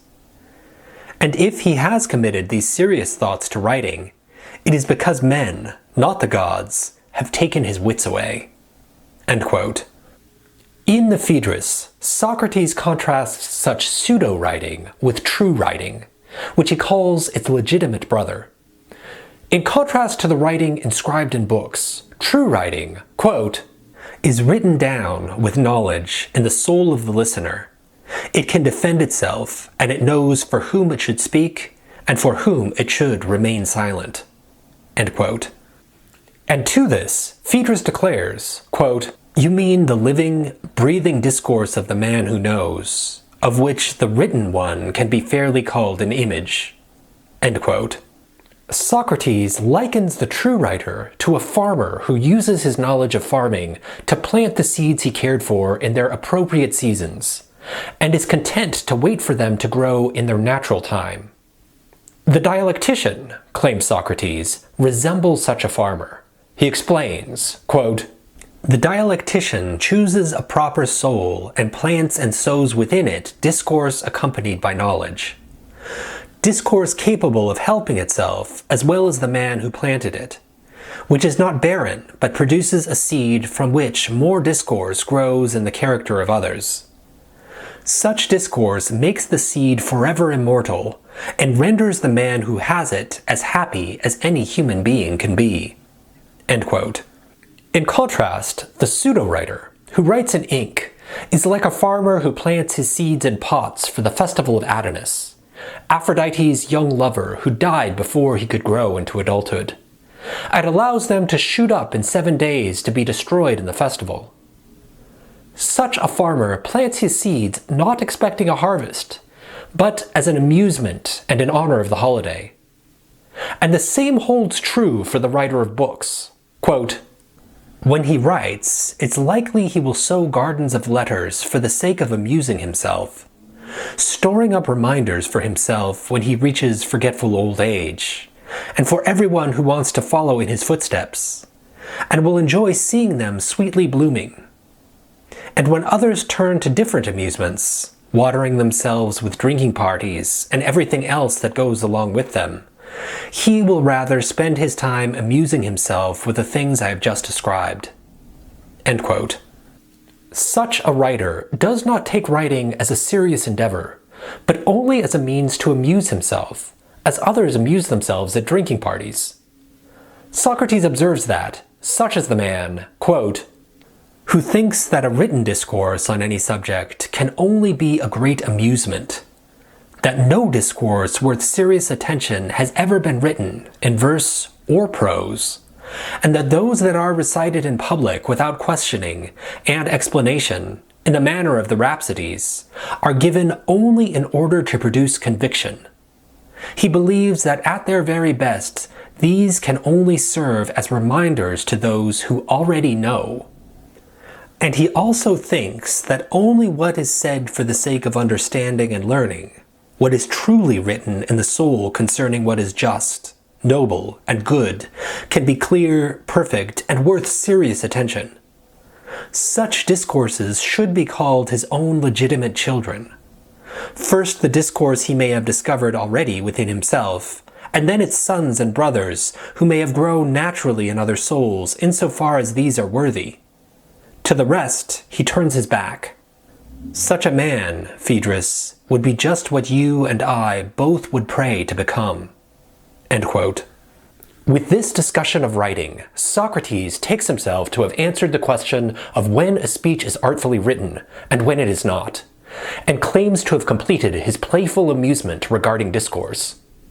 He asks Phaedrus to deliver a message to Lysias and other speechwriters, Homer and other poets, and Solon and other legislators, that if they have composed anything with a knowledge of the truth, can defend their writing when challenged, and can take up the opposing point of view and argue that their writing is of little worth, then they must be called not by a name derived from their writings and the mere twisting around of words, but from the subject matter they actually pursue, philosophy.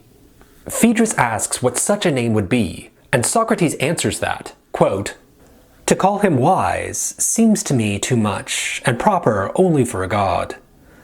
To call him wisdom's lover, a philosopher, or something similar would fit him better and be more seemly." End quote. Phaedrus, instead of agreeing to convey Socrates' message to Lysias, attempts to change the subject by asking what Socrates has to say about his beautiful friend Isocrates, inquiring, "What shall we say he is?" Socrates responds that though Isocrates is still young, he will nonetheless give a prophecy concerning him.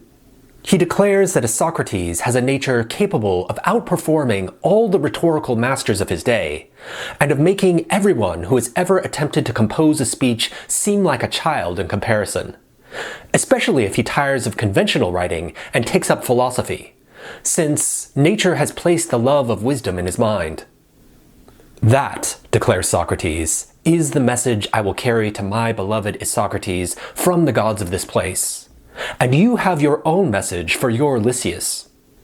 Phaedrus concedes, but suggests that they leave since it has begun to cool down. However, Socrates points out that it would be inappropriate to depart without offering a prayer to the gods, and Phaedrus once more relents. Socrates then gives the following prayer to Pan and the other local deities, quote, "O dear Pan, and all the other gods of this place, grant that I may be beautiful inside. Let all my external possessions be in friendly harmony with what is within.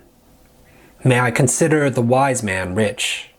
As for gold, let me have as much as a moderate man could bear and carry with him." End quote. Socrates asks Phaedrus whether he has anything to add, and Phaedrus responds that he doesn't, and requests that Socrates make the same prayer for him as well, since friends have everything in common. The dialogue then concludes with Socrates announcing, "Let's be off." In this manner, the dialogue ends as it began, with Socrates and Phaedrus on the move. What are we to make of this puzzling text? We seem to have just read a serious philosophical work, which argues that serious philosophical works cannot be written. How can we make sense of this paradox? We appear to be left with one of two strategies for resolving this enigma. On the one hand, we might solve the problem by denying the claim that Plato offered the Phaedrus as a serious philosophical work. Perhaps, as Socrates suggests, it was penned as a mere amusement, and was not intended to convey Plato's serious philosophical doctrines.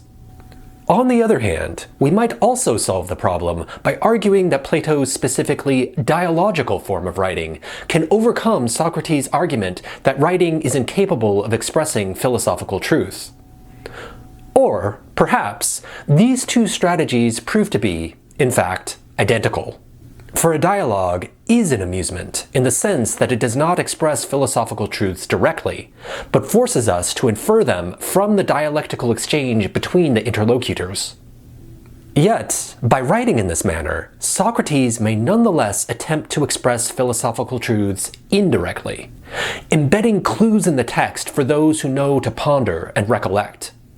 If this is so, then, like the oracles of old, rightly interpreting a Platonic dialogue will require an intense hermeneutical effort. An effort demanding all one's heart, soul, mind, and strength to read the signs aright. How, then, are we to interpret the signs given to us in the Phaedrus? Ultimately, each reader must decide this for him or herself, and so I'll leave that question for you to ponder. Nonetheless, I'll conclude by pointing out some patterns I see. First, Plato has given several indications in the Phaedrus to suggest that Socrates' assertions should not be taken at face value. Perhaps the most obvious of these is the fact we have noted above, namely, that within this text, Socrates rejects texts as an adequate means of articulating philosophical truths, while himself attempting to articulate such truths. But Plato has left other hints as well. For example, Socrates warns how rhetoricians use similarities to deceive their audience. Yet, his majestic vision of the fall and redemption of the soul in the Palinode is itself introduced by expressing not truth, but likeness. Or again, Plato puts a false prophecy about Isocrates into the mouth of Socrates.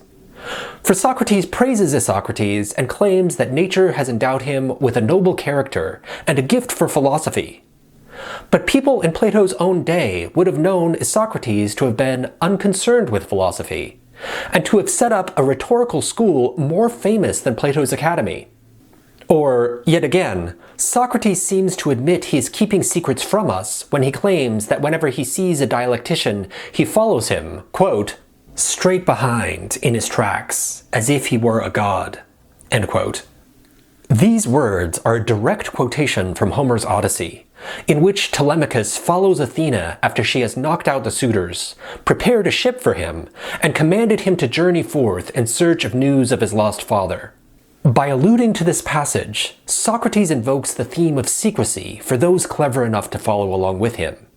Since, in the immediate context of this passage, Telemachus has told his trusted servant Eurycleia to keep quiet about his upcoming expedition, and announces to his crew, quote, here, friends, let us carry the provisions. They are all ready and stacked in the hall. But my mother has been told nothing of this, nor the rest of the serving women. Only one knows the story. End quote. With these facts in mind, Socrates' claim that those who write manuals of rhetoric are cunning people, they hide the fact they know very well everything about the soul, begins to take on a new meaning. If Socrates' exoteric doctrines are not meant to be taken literally, and he, and Plato, knows more about the nature of the soul than he claims, it may be useful to search for clues of a deeper teaching hidden in the text. I believe Plato has left several such clues hidden, like the gods of the landscape, in plain sight. One such clue is the fact that Socrates concludes with a prayer to Pan. This conclusion is anticipated by Socrates' earlier, rather abrupt and unexpected conclusion to his discussion of what makes a speech good or bad, when he declared that the goal of speech is not to please men, but to please the gods, one's true masters who are wholly good. Socrates' prayer to Pan further emphasizes this transcendent dimension of speech, a dimension to which ordinary rhetoric is oblivious. There are several reasons why Pan, in particular, would be invoked here. First, Socrates has noted earlier in the dialogue that Pan is the son of Hermes, the messenger of the gods. To pray to Pan would thus be to invoke a relation to a divine dimension of language. And this would be further emphasized by the fact that in some versions of the myth, Pan is said to be the son of Hermes and Odysseus' wife, Penelope.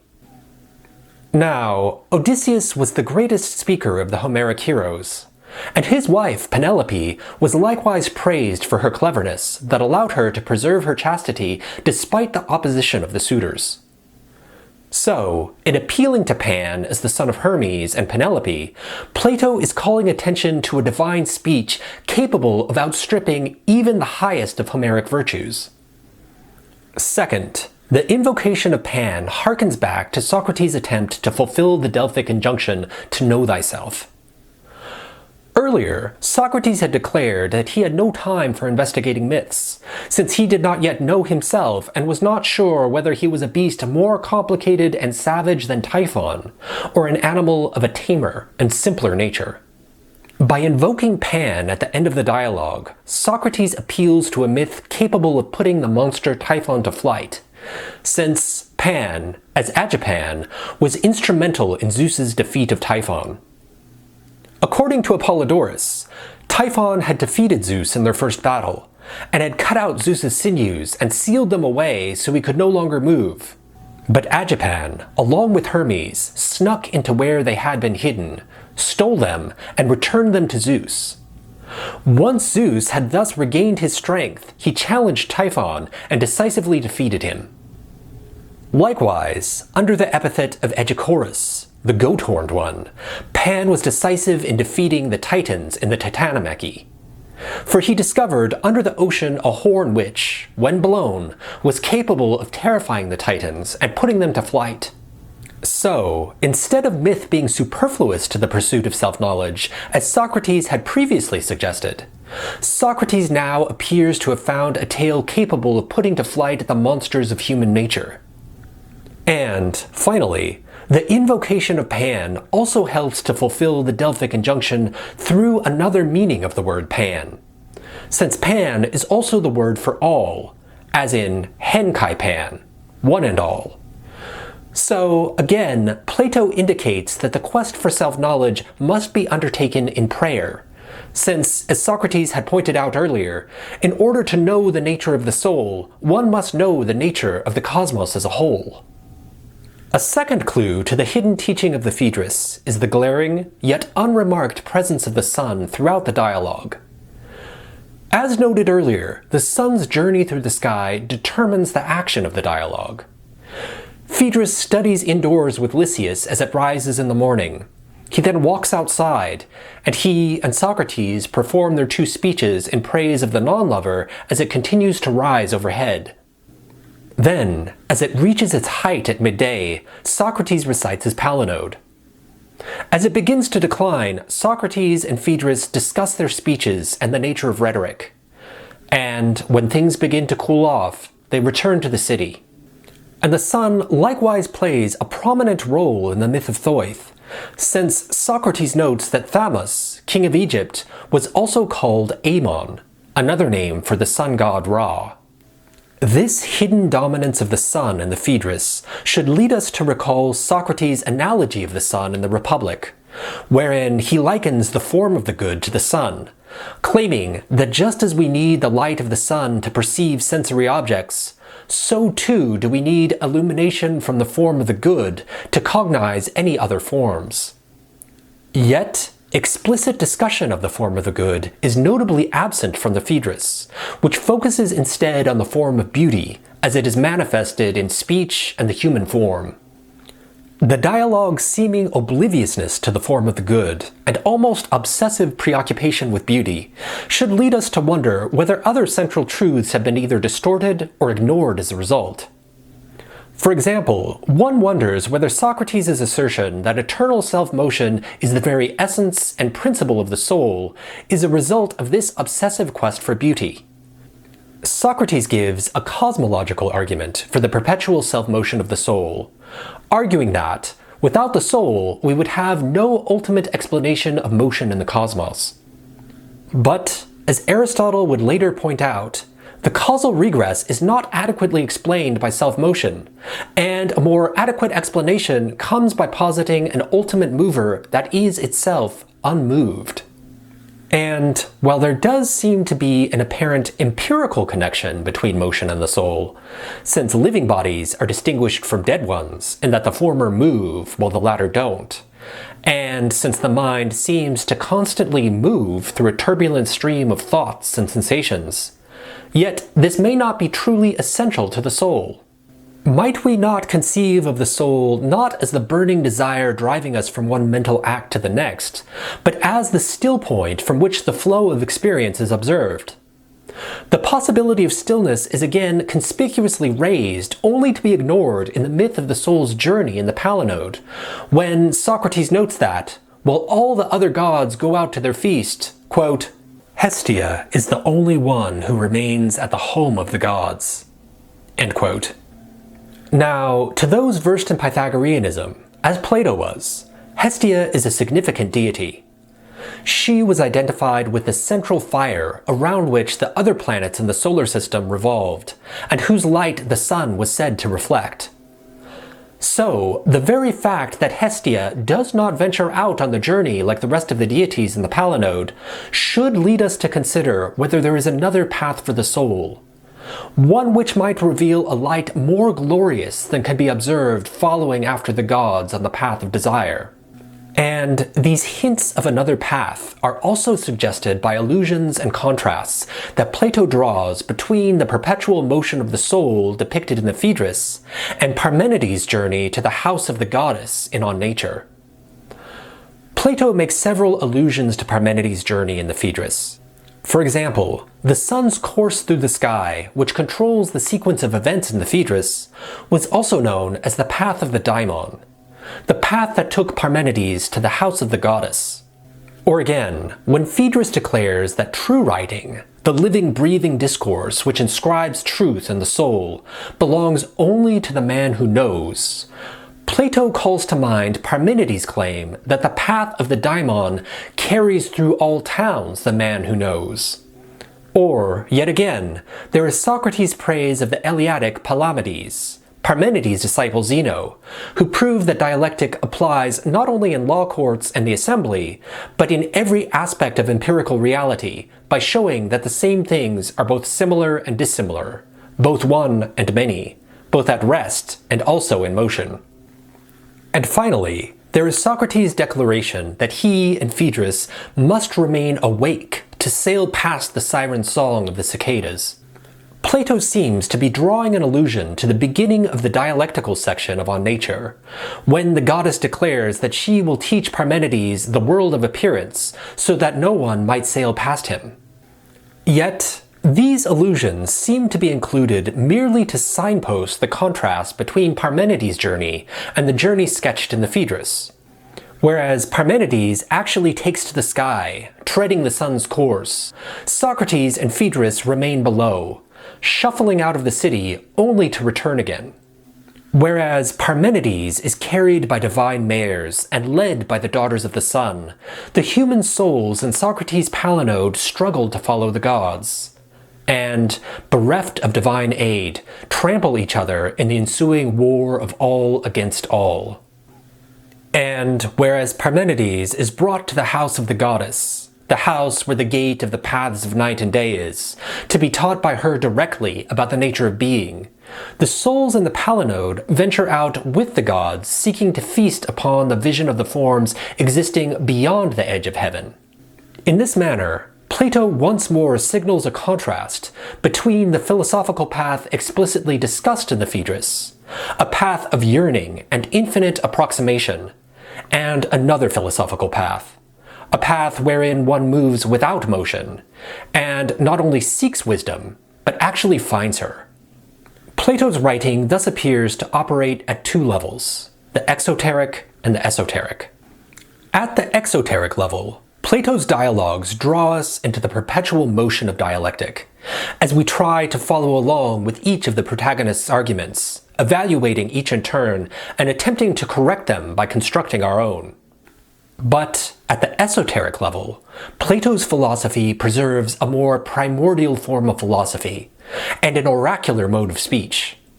At this level, the text knows to whom it should speak and to whom it should not.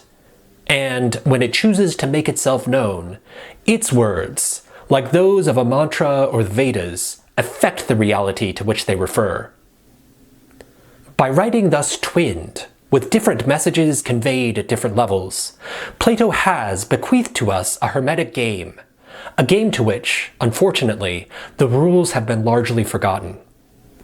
As a result, most of the subsequent history of Western philosophy has been playing it wrongly, its crass logomachy and empty dialectical preening continuing to this day.